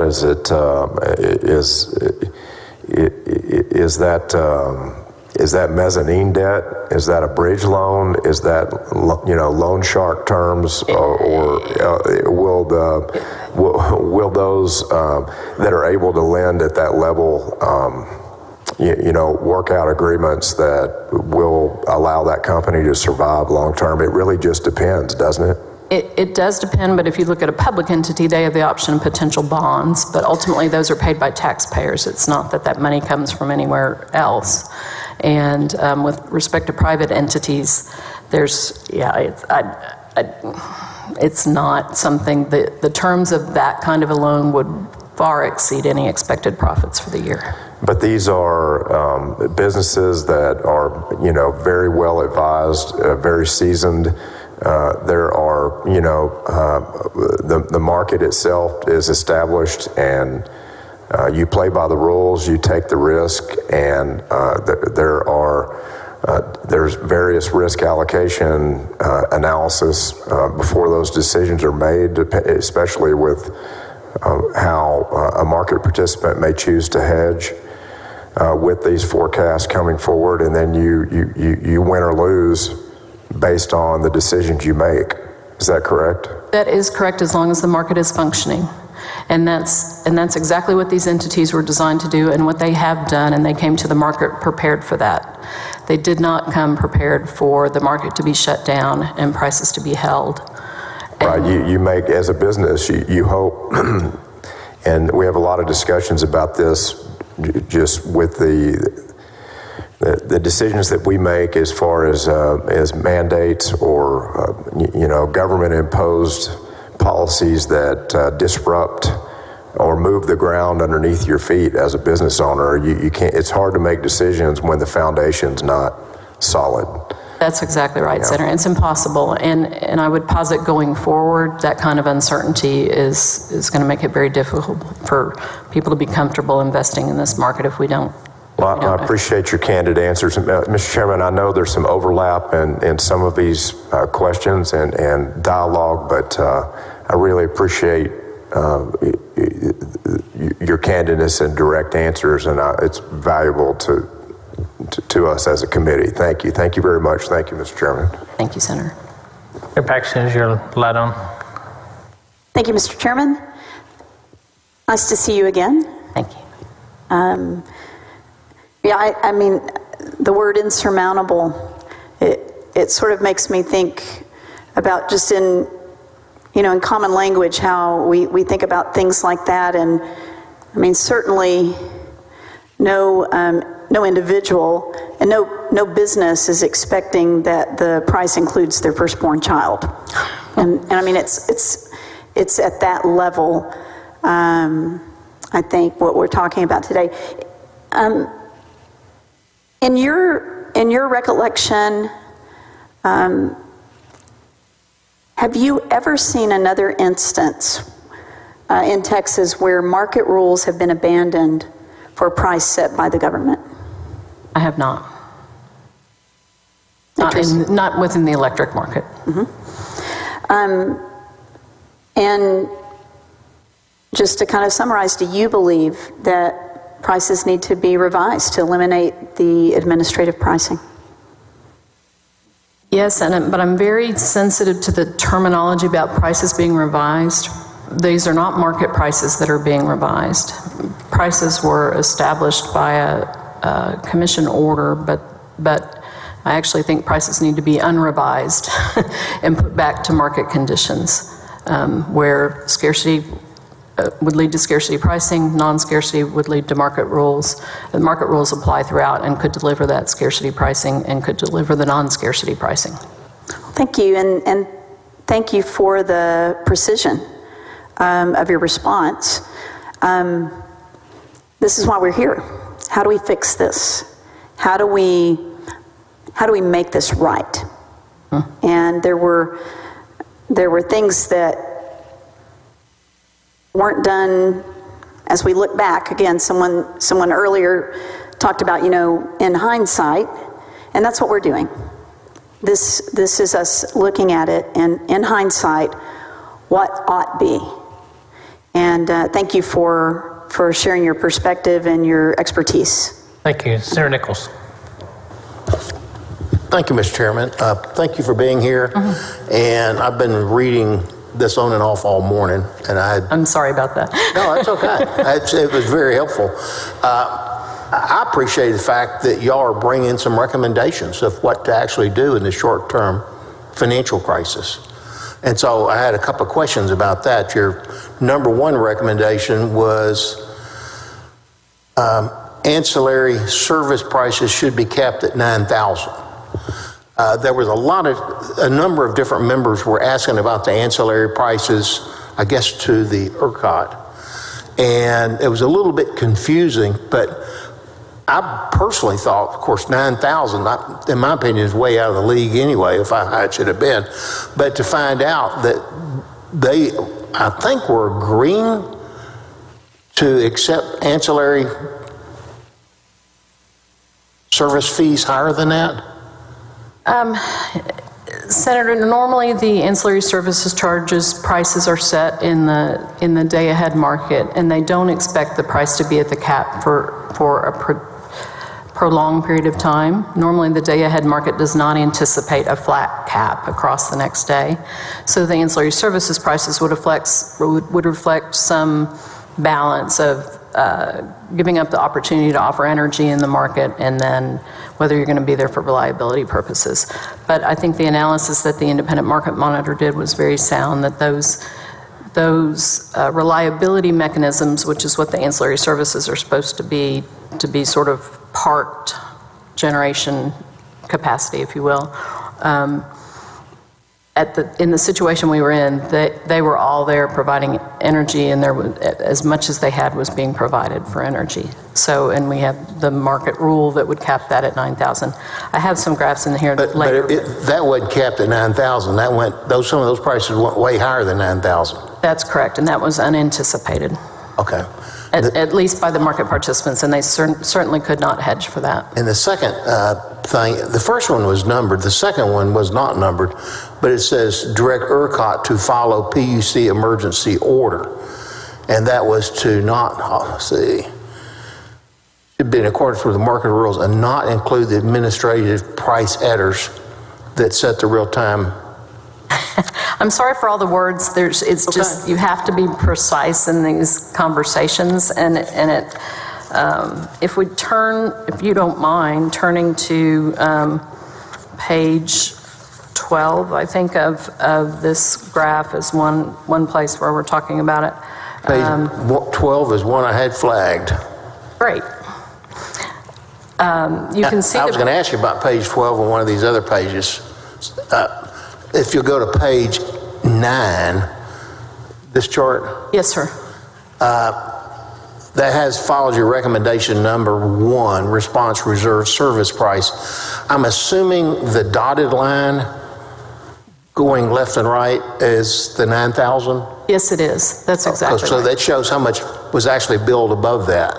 That's right. In fact, that and the page next to it, there are 4 ancillary services that are in this discussion of ancillary services. Sometimes that term can be used to reference other buckets, but that's what this means. If we actually did that recommendation, I'm not saying, I mean, there's going to be a lot of conversation. What is the dollar impact of the amount of the ancillary services above the 9,000? It is billions. How many billion? I would say it is in the range of 4 billion. I am trying to get the exact number, but it's a little difficult, as you can tell from those oscillations, it's a little difficult to get exactly, but it's somewhere in the 3 to 5 billion. And then where you were going on page 12, I particularly was looking at the firm load shed recalled. Looks like right after the 18th.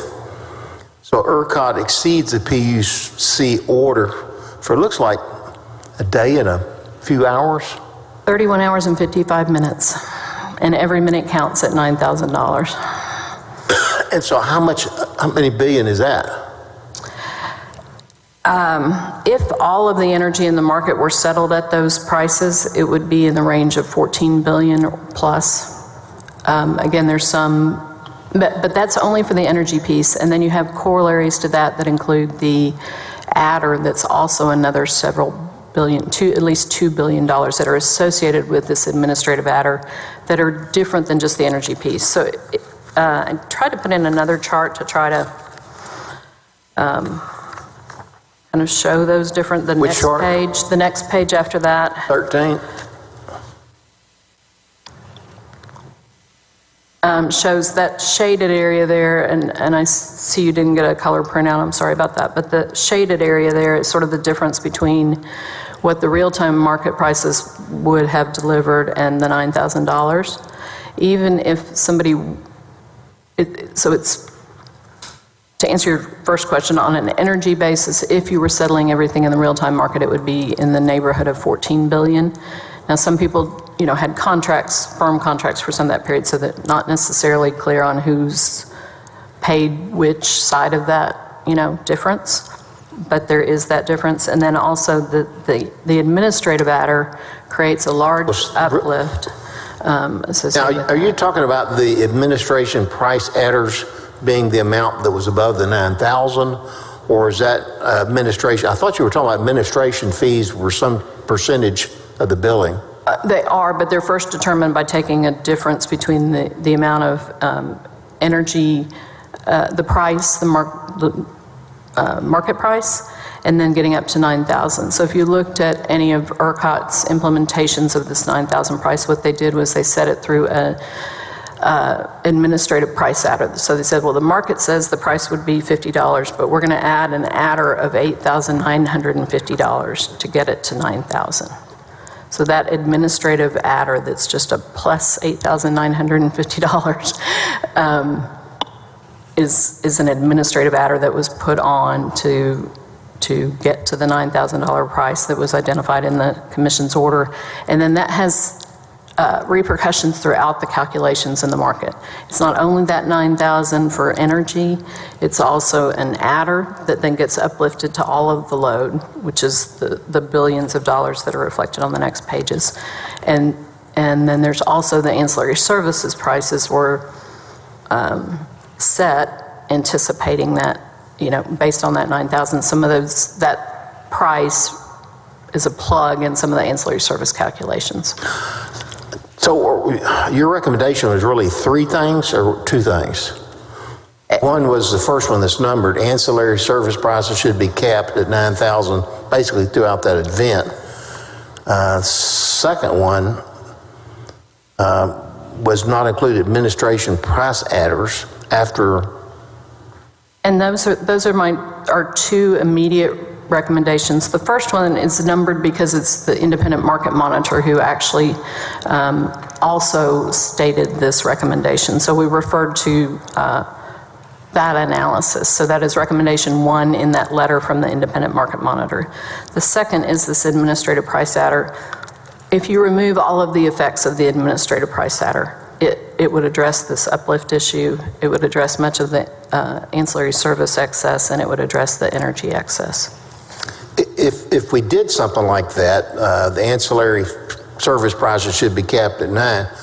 That's obviously going to impact somebody. It's going to impact. It lowers the cost on the providers, the retail side, but it also punishes somebody on the provider side.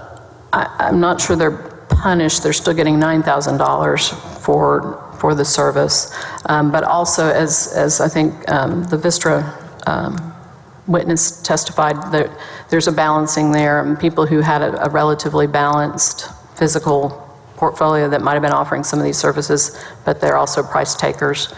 Are you saying that should be negotiated, an attempt to negotiate that, or? No, I'm saying it would fall out. It would net out for them if that price were capped. And I think that the independent market monitor does a good job of providing that analysis and why it's sound, because it takes it all in all of this. It's supposed to be tied to what we call the value of lost load, which is what a economic term that's throughout all the analytics that went into setting up these market rules that are codified in the PUC rules right now. All right, thank you. Mm-hmm. So I'm trying to simplify the ancillary, and I think where Senator Nichols was going, if you reduce the cost to one, you reduce the revenue to the other, and both sides may have lost money in this deal. If you had physical services that were being provided, perhaps, but in this case, you had transferring money. They weren't there wasn't actually a willing buyer and seller of those services. Right, I understand. Yeah. But if you're transferring dollars from one place to another place, and both parties lost money, you're just shifting the losses, the weight of the loss from one side to the other, correct?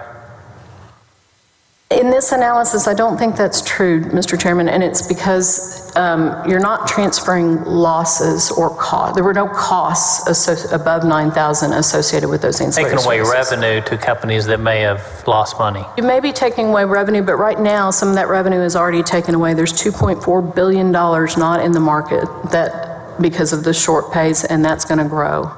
So back to those people that you're taking away the revenue from. Potentially, but they may never get that revenue if everybody that could pay it is gone. So there is a balancing act in there, but I think the independent market monitor has done a good job of analyzing. You can't shift dollars around without it helping one and hurting another. If you have market rules, people can anticipate that and act accordingly and protect against that. But in this case, we didn't have market rules setting these prices. So yes, if the ERCOT in the settlement process, ERCOT takes in money one day for the operating day 5 days before, they take in money one day and they pay out money the next day. But in this case, they didn't take in enough and they haven't paid out enough. And I think that delta is just going to continue to grow if we keep trying to sort of impose the weight of all this. And I think the independent market monitor did a good job of why there shouldn't have been that expectation of profits here. You'll have a pleading before the PUC currently on these two issues? I'm sorry? On your two recommendations? Am I in front of the PUC on this? Right. Yes. We filed a pleading on the 19th, the day. Which would get all parties to acknowledge whether there is a shifting of... the whether taking the revenue away to reduce expenses of the one helps or hurts each entity. You're sort of shrinking the overall cost burden on the entire market. And there may be some of that, but there's what's not reflected in the numbers at ERCOT are the bilateral contracts that sort of tried to manage that risk. And in this case, the pie grew for unanticipated regulatory risk that is not managed anywhere in any bilateral contract. Thank you. Any other questions, members? Senator Menendez. Thank you, Mr. Chairman. You know what would be helpful for me, and I'm not sure, obviously not going to get it at this hearing, but in the future, a big whiteboard next to you, smartboard, and we can start, because I look at this slide that we've been talking about for a while here, slide 9, and what you're talking about is everything that's above the dotted line, above the $9,000 cap, all of those charges that get as high as it appears to be $25,000. Yes. So the question that I think the chairman was trying to approach or ask, and I'm not going to speak for him, but I have the same question, is if the PUC has set this $9,000 cap for power, and we know generators, you're going to get $9,000, and some of them have testified, well, we were paying, $700 for natural gas. Or when we could get our per megawatt fuel cost for coal was $20 per megawatt. What's in this? What actual expenses are in there? Who's actually, if that money does get reduced to $9,000, who does that come out of? Whose pocket does it come from?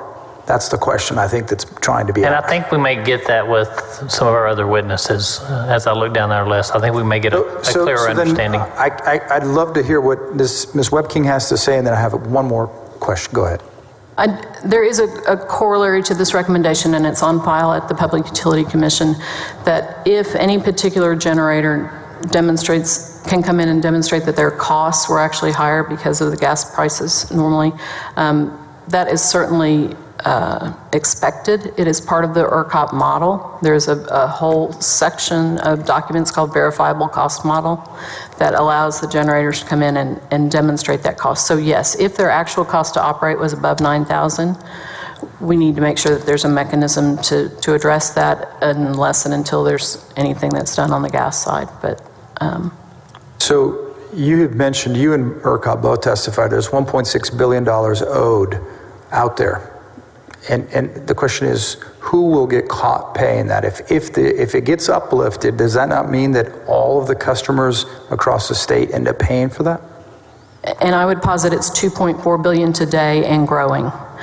But yes, the $2.4 billion shortfall right now, in theory, under the market rules now, and 90 days after a default of those entities, those amounts would be uplifted across based on market activities. So it would be generators, loads, municipals, co-ops, marketers, traders that come in, anybody that sort of was active in moving transactions around the market.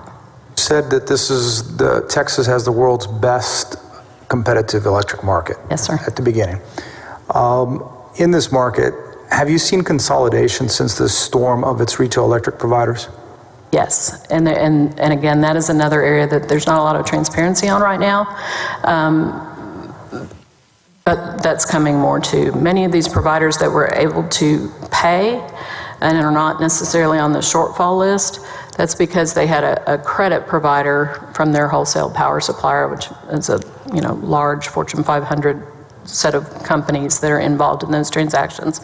They would have made the payment initially, but under whatever contract they have with that provider, that retail entity is not likely to be able to make up that difference. So let's say hypothetically all the retail electric providers go away and everyone sort of, only people who can afford this massive financial hit end up in 2 or 3 places holding the majority of the market, let's say 2 of the biggest generators.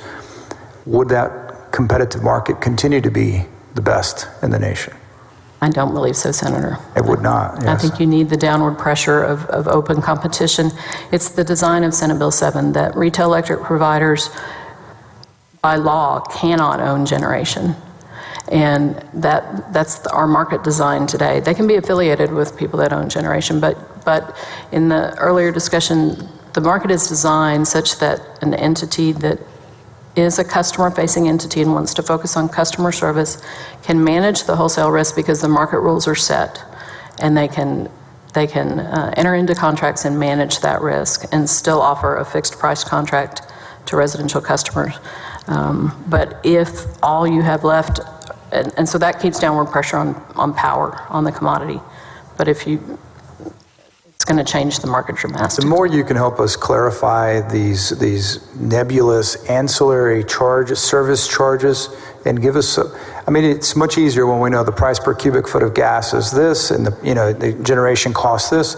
It's much simpler for us to understand, and the more you can help us with that, the better. Thank you, Mr. Chairman. Thanks, Member Menendez. And I think we'll have opportunities to, as we have more witnesses that may go into more detail on that. Senator Schwartner.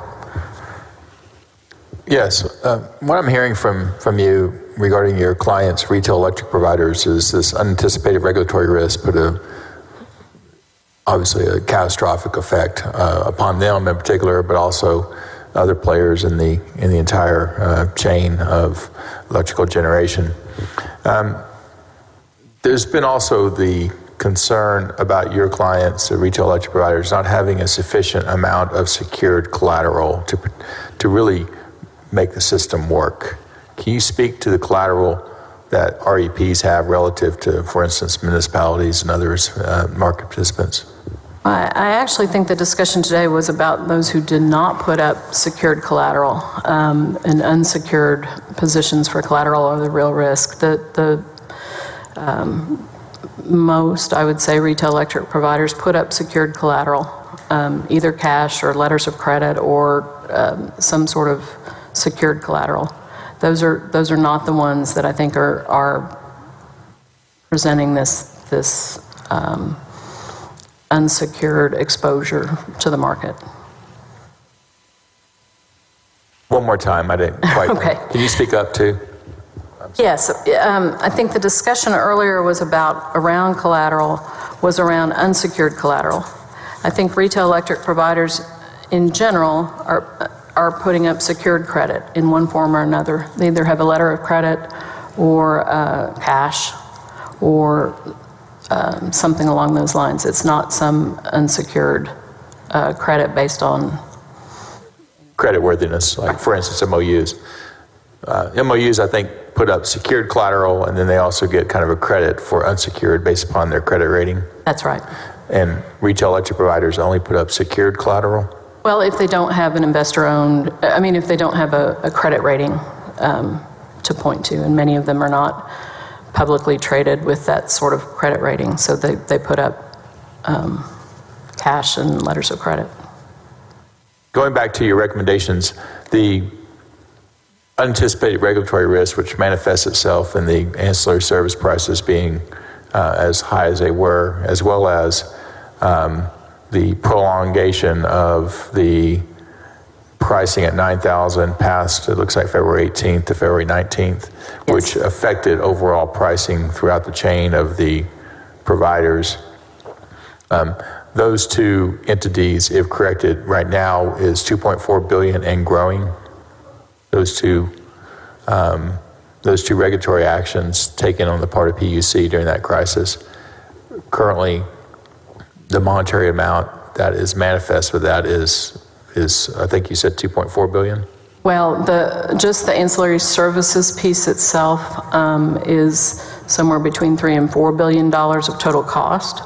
Now, in terms of tying that to who has short paid the market right now, that's going to be on an entity by entity basis. But I would suggest that I think it would certainly lower the cost burden on many of these entities that did short pay, because again, their short pay position is related to the fact that they anticipated market risk. They didn't anticipate 5 days of $9,000 prices. Okay, thank you. Senator Campbell. Thank you, Mr. Chairman. So I wanted to double back on Senator Nichols, not Nelson. Good morning, Senator. When he was talking about the different adders. Yes. Did you say it sounded like administrative adders are at the discretion of ERCOT? Is it? Because you said they just wrote in. Well, and I did not mean to imply that they just fabricated it. It was as a result of the commission order. The commission order said we would like to see the real-time energy prices at $9,000. In order for the system to generate $9,000 without market rules applying, they had to just put in an administrative adder to do that. So one of the recommendations is to cap the administrative adder that goes into ancillary pricing also, correct? Well, the recommendation really is to eliminate that administrative adder because it's a non-market thing. There are reliability adders that are part of the market rules and are calculated based on how scarce the resources are. If we start getting close... But you're just saying, just take it out of the formula. This administrative adder, yes. Apply the ones that would apply in the normal market rules. But this adder that was just kind of a way to force the prices up to $9,000. The last question is, who does pay the severance package for the CEO of ERCOT? Do you know? Ultimately, as we heard, ERCOT doesn't generate or maintain funds of its own. ERCOT takes money in from the market participants and it pays it out to the market participants. Going to be added to an uplift, or who knows? I don't know. I don't know any other place it would come from, but I'm not advised. Thank you. Thank you, Mr. Chairman. Thanks, Senator Campbell. Any other questions, members? All right. Thank you very much. Next, we have Randa Stevenson, the Senior Vice President of Wholesale Markets. Mr. Chairman, I apologize. Senator Alvarado. Thank you. Ms. Webking, thank you for your very direct recommendations and the handout. I found it very helpful, especially the real time on the statements and the invoicing timeline. You also mentioned in one of your handouts about the rerunning of the initial statements, and you make it very clear how imperative it is that the reruns include the additional inputs, adjustments to stabilize the market in the immediate short term, and then you give a very stern warning that the Texas economy, citizens, and Texans' jobs could suffer even more if these adjustments are not made in this week's settlements. Can you just give us a worst case scenario for that? Because I found your warning pretty dire. So, and I appreciate that. Thank you. It is a dire situation, Senator. It's not, and I'm not trying to use hyperbole or exaggeration.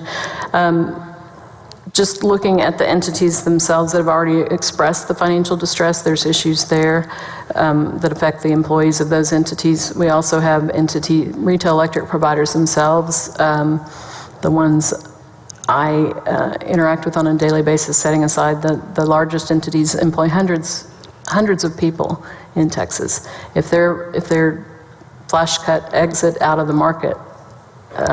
Those are serious concerns that affect many livelihoods for all of those employees that are here and have dedicated, tremendous customer service to providing services to their end-use customers. Thank you. Thank you very much. Next, we'll have Randa Stevenson, the Senior Vice President of Wholesale Markets, Lower Colorado River Authority.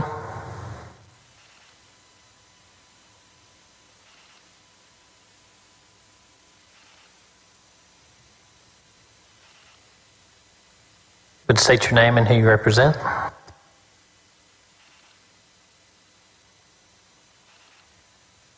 Good morning. My name is Randa Stevenson, and I work for the Lower Colorado River Authority. I appreciate the opportunity from Senator Hancock and the committee to be here with you.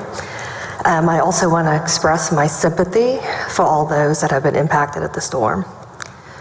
I am LCRA's Senior Vice President of Wholesale Power Generation and manage the customer supply. I have over 20 years experience in the Texas power industry, and I'm very familiar with the ERCOT rules and regulations. As a reminder, LCRA is a conservation and reclamation district established by the Texas legislature. We have no taxing authority, and we do not receive appropriations from state legislatures. But we do serve wholesale customers, electric cooperatives, and municipalities throughout the state of Texas. And those customers serve over 1 million Texans. We are based here in Austin, but do not provide wholesale power to the city of Austin. I'm here to explain how the LCRA and our interactions with the ERCOT market from a financial perspective. I like to kind of break it down into simple terms, and so please bear with me. We have power generation that we provide, as well as we have load obligations or our customer requirements. What we do to try to provide cost-effective power to our customers is to optimize it in the ERCOT model. So the ERCOT markets that we've been hearing about over the past week or so is an algorithm actually that optimizes how generation is dispatched and load is served. And so sometimes in a perfect world, you would expect your generation to match your load, and it would be a simple, no one would owe anyone money, you would match up. However, the way the market is structured and the way we have a lot of the different parameters we've been talking about, like weather, gas supply, demand, we get different price signals. So even though we are like Vistra Energy, in which we have generation and customer load through our wholesale contracts, we still have the ability to pay or get paid from ERCOT, depending on how our units and our load is dispatched. So one day, if I have more generation that's been dispatched than my load costs, ERCOT will pay LCRA. Another time, if my load cost is higher than what my generation benefit is, then LCRA will pay ERCOT. Any benefit that LCRA does receive from ERCOT is then provided back to our wholesale customers to lower their rates. And so that is how our operation works. This is done on an every 15-minute basis, which adds up to the settlements that you saw from ERCOT earlier on that daily basis. And so this provides us the ins and outs of how ERCOT works. We've talked a lot about the impact and what we've seen recently. I'd like to kind of also put it in comparison to last summer. We saw about $3 billion transact in the market last summer. Like you've heard today, we've seen numbers like $20 billion.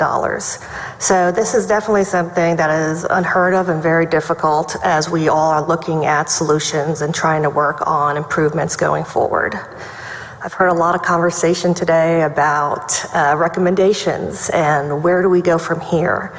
I would like to echo some of the ideas about looking at collateral requirements and re-looking at how we set those thresholds, how much unsecured credit is allowed, how much cash or bonds have to be posted by our market participants, no matter who you are. Also, I think strong risk management controls need to be looked at too and should be part of the evaluation when we are having market participants interact in the market. And so we don't have another gritty happen. We have some rules and expectations of how our market players are going to interact, or they have an agent to do that for them. Ancillary fills that role for munis and co-ops right now.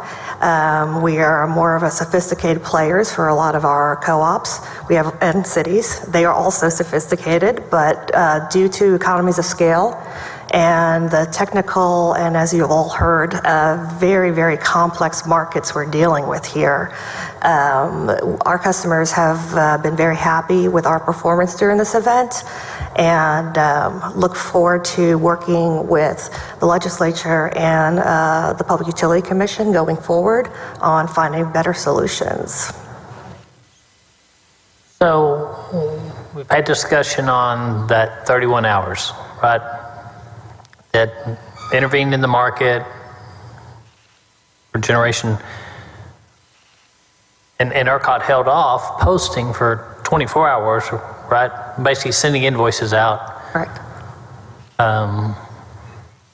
Want those invoices out, talk about how that would impact, how that impacts the market. Sure. So these invoices go out on a certain timelines, and there's actually very strict rules and regulations of when these things need to be paid out. And so at first, when you get an invoice, you have to pay ERCOT first. And so Ancillary was one that had, some days we paid ERCOT, like I said, other days ERCOT paid us, but we always followed our timelines and what the regulations were. And so we followed the rules and would make our payments. Some days we would not get paid by ERCOT. And that was what you saw during the time period Kanan was talking about. That was a little different than the short pays, which is now the new issue we're facing in the market. And how do we deal with that $1.6 billion of cost? So go on. So I will say, I think there's been a lot of discussions and proposals about repricing and looking at what we do with ancillary services. I think going forward, Ancillary is a large proponent of making sure prices make sense based off the fundamentals in the market. And going forward, you know, re-looking at the algorithms of how we price cap certain services. My one concern is, and it's really from a financial standpoint, that's why I'm here with you today, is about the uncertainty it creates when you go back and reprice. You know, we were kind of talking about the pie, and is there winners or losers? Like we said, ERCOT's just the middleman. They don't make money off this or anything like that. So there's always winners and losers on both sides, because that pie doesn't change size, even if you reprice. But the one thing I think we need to do is, again, relook at the rules, work with our policymakers to make sure going forward we don't have things that will impact any market participant, retailers, generators, in a negative way. But it's really hard to go back and change the rules when people made business decisions based off them. Any questions, members? Any other comments? So I want you to go more into depth about going backwards and the impact on the market as a whole. And when we're talking about this subject matter, there's multiple markets. Right. If you would try to explain that, because I don't know how. Sure. So I'm going to step out of the ERCOT mind frame and the market participants like we've been talking about. I'm going to talk about more from a financial institution, our lenders, our bankers. As we all know, they like certainty. And what has been created over this winter event is a lot of uncertainty going forward. And as we look at investing in dispatchable thermal units, storage, any other emerging technologies as we continue, I think rule certainty is very important to them as they think about lending to others. And these are huge capital projects, remember, $400 million. So they are all financed, even if it's from muni bonds to going out to finance it through non-recourse financing vehicles. And so those signals have to make sure that the stability that's important and that we want to rebuild going forward is still available for our investors to continue making those investments in the electric industry. If that stability is not there? I mean, I think you continue to see some of the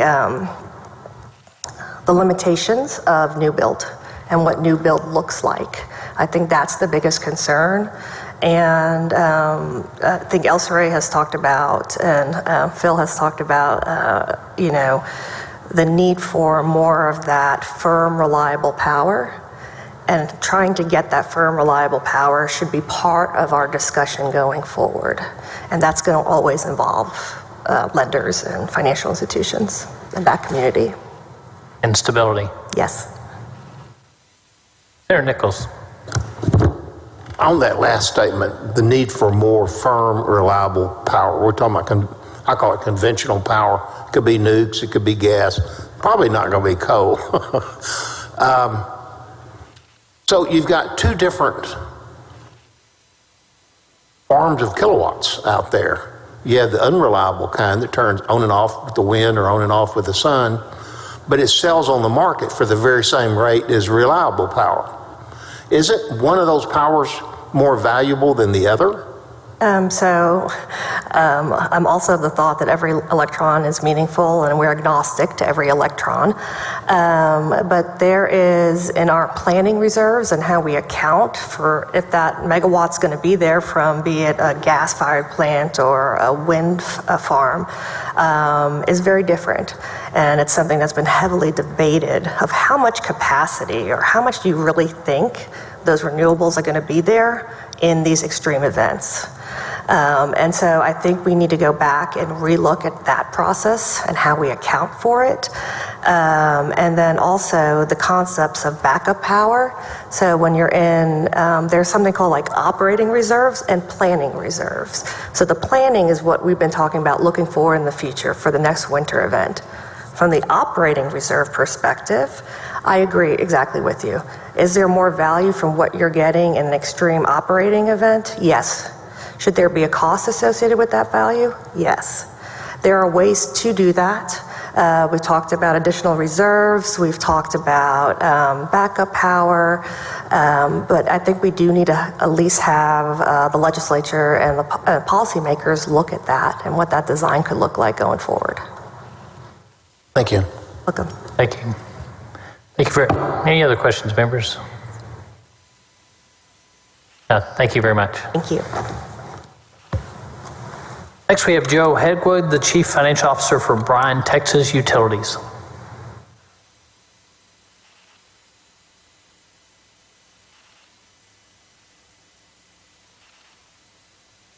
If you would state your name and who you represent. I'm Joe Hegwood with Bryan, Texas Utilities. I did have a handout, an annual report from BTU that I hope all of you had a chance to see, but you should be getting that if you haven't. Mr. Chairman, members of the Business and Commerce Committee, my name is Joe Hegwood. I'm Chief Financial Officer for the City of Bryan and its electric department, Bryan, Texas Utilities. I have over 40 years experience in the energy industry, working with both investor-owned utilities and municipals. For the last 10 years, I've managed both the City of Bryan's utility finances, water, wastewater, solid waste, all finances at the city. I appreciate this opportunity to talk to you today about the February freeze event. Before I get any further into this, I would like to join my industry colleagues in expressing my sincere regrets about the harmful outcomes of this freeze that we are meeting about today.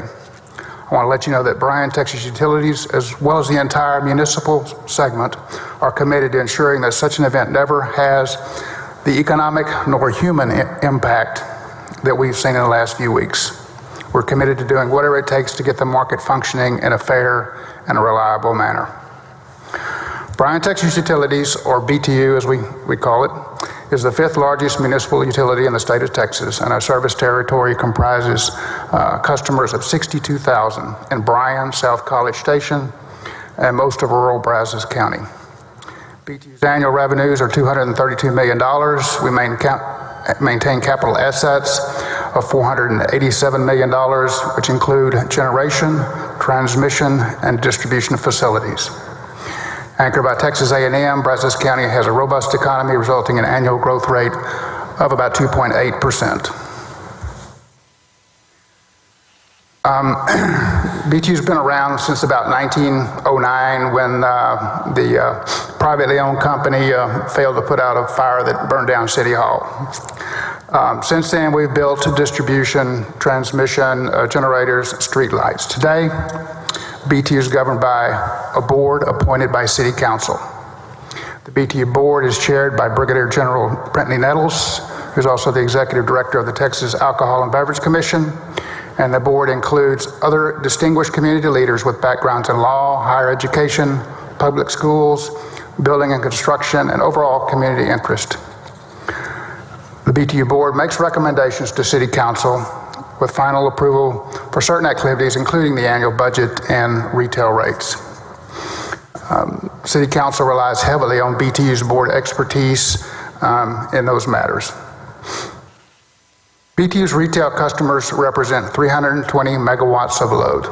BTU interacts with both sides of ERCOT as far as being providing for our customers and generating into the market. We have supplies of energy that include natural gas, generation, purchase power contracts from solar and wind, and purchase power contracts from third parties. BTU has power taken under these contracts that match our typical or normal load. BTU also has gas hedges for the variable fuel costs related to that generation. When we went into the February event, we were 93% hedged based on normal February weather. During the freeze event, BTU incurred unprecedented costs in order to serve its customers' load. While BTU's gas units ran continuously during the event, there were periods where the extreme weather drove loads higher than generation, requiring BTU to incur $9,000 power. Compounding this, BTU had to pay $500 an MMBTU for gas for its generators, about 154 times the $3.25 we were paying just days before the event. As mentioned before, BTU maintains gas hedges, but they are only set around generation related to normal weather, which this obviously was not. BTU's annual energy budget is $50 million. As you've heard several people say, we incurred more in these 5 days than we do for an entire year as far as net energy cost budgets. While BTU was able to substantially offset costs through sales back into the market, certain costs associated with unnecessary ERCOT reliability uplift charges, which y'all have been discussing previously, that were assessed in the last, I think it was the last 2 days of the event, and the short pay uplifts, which we have been discussed extensively today, from market defaults will not be offset and will require BTU to use cash reserves to fund those. BTU's cash reserve policy is to maintain a minimum target of 175 days of cash. For us, that represents about $63 million. Of course, cash reserves, I'm sure you know, are intended to cover the cost of unexpected costs and also the unexpected changes in revenues. BTU, like a lot of cities or utilities, have seen a slight dip in revenues because of COVID and its impact on commercial customers. Our target is 175 days, 63 million. We went into the event with actual cash reserves of $84 million, so about $21 million above what our target was. Based on what we know today, and we are definitely have not finalized all these numbers as y'all have been discussing, the uplift is still in question. We do feel that we will be able to fund any net cost with our operating reserves and not go below our 175-day target. Additionally, we don't plan on raising rates because of this. BTU's credit rating from S&P prior to this event was A+ and AA- for its city and rural systems. Just yesterday, S&P informed BTU that it was being placed on a credit watch negative for a possible 1 to 2 notch downgrade in the next 90 days. BTU was one of 23 munis and co-ops that were placed on such a watch. The implication of a downgrade is not just affecting our generation business, it affects anything that we would borrow money for, whether it's our transmission business, our distribution business, the entire utility business. Still unknown at this time is the total impact of the uplift charges that the market participants will have to bear. The spreading of market defaults through uplifts is in no muni's budget. BTU may have fared better than some in this event, but the net impact to BTU of this loss is a loss of precious funds that would be used and better serve our local citizens and customers than support customers that didn't pay their bill or whoever the market winners were or might have been in this unprecedented event. This ends my prepared testimony. I'll be happy to answer any questions you may have. First, let me commend you for your financial position and being in a position to handle something like this event. I'm assuming that financial institutions on credit watch would have something to do with ERCOT short pays. Yes, I mean, that's why they use the broad, put everybody on watch. We didn't have extensive discussions. You know, we may have talked 10 minutes about it, what our position was, but we did not have the in-depth discussions that we normally have around a ratings call. If there's some assurance there, stability in the market, do you feel like you could get your credit ratings? I think it would be quite possible. I hate to speculate what credit raters will do. Any questions, members? Senator Schwartner. Thank you. Just going back to those, I also commend BTU for their financial position during this crisis. You know, maybe some of it was just luck. You know, your generation also was able to produce throughout the storm, correct? I wouldn't say it was luck. You know, we've talked to, we're relatively small company, so we kind of know each other. We've talked about the events we met days before. You know, I was here back in 2011 when we had the freeze. We spent money back then to get compliant, and then the week before they were doing things like, you know, putting tarps up, putting shields up around things that we thought might be susceptible.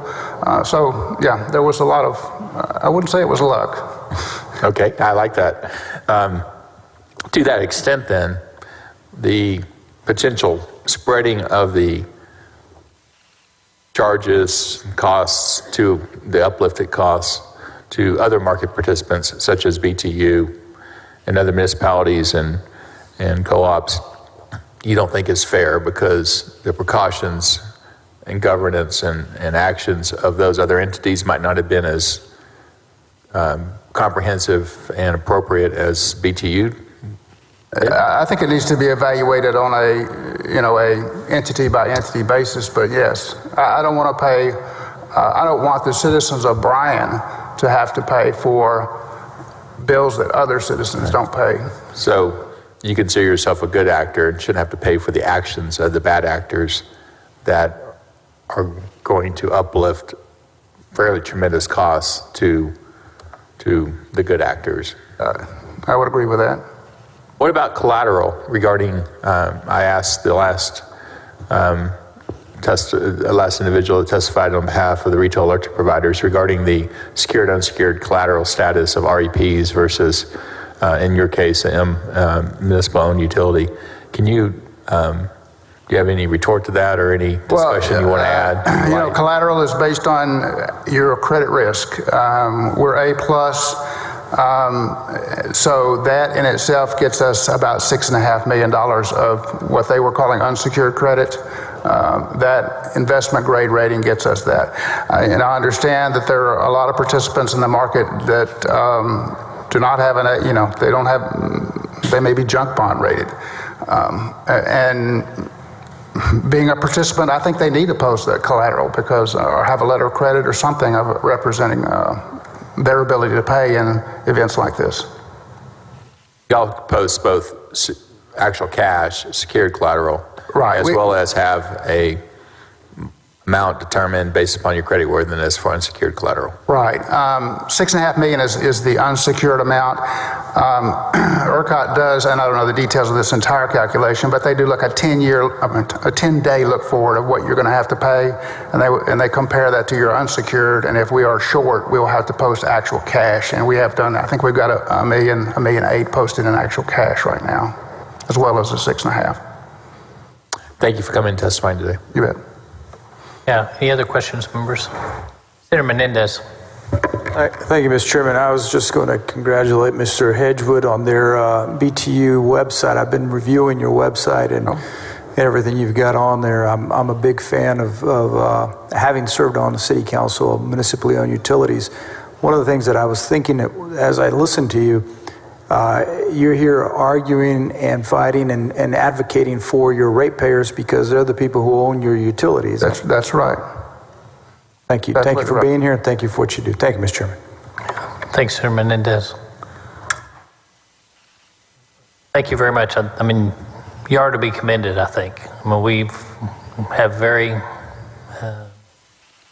different players, let's say, in that market segment, and it's good to hear one that handled their financials extremely well. Thank you. Thank you very much.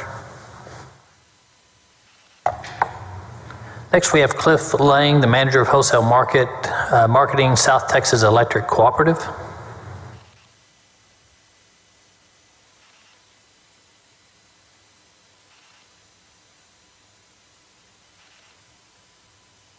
Thank you, Mr. Lang. If you'll state your name and who you represent.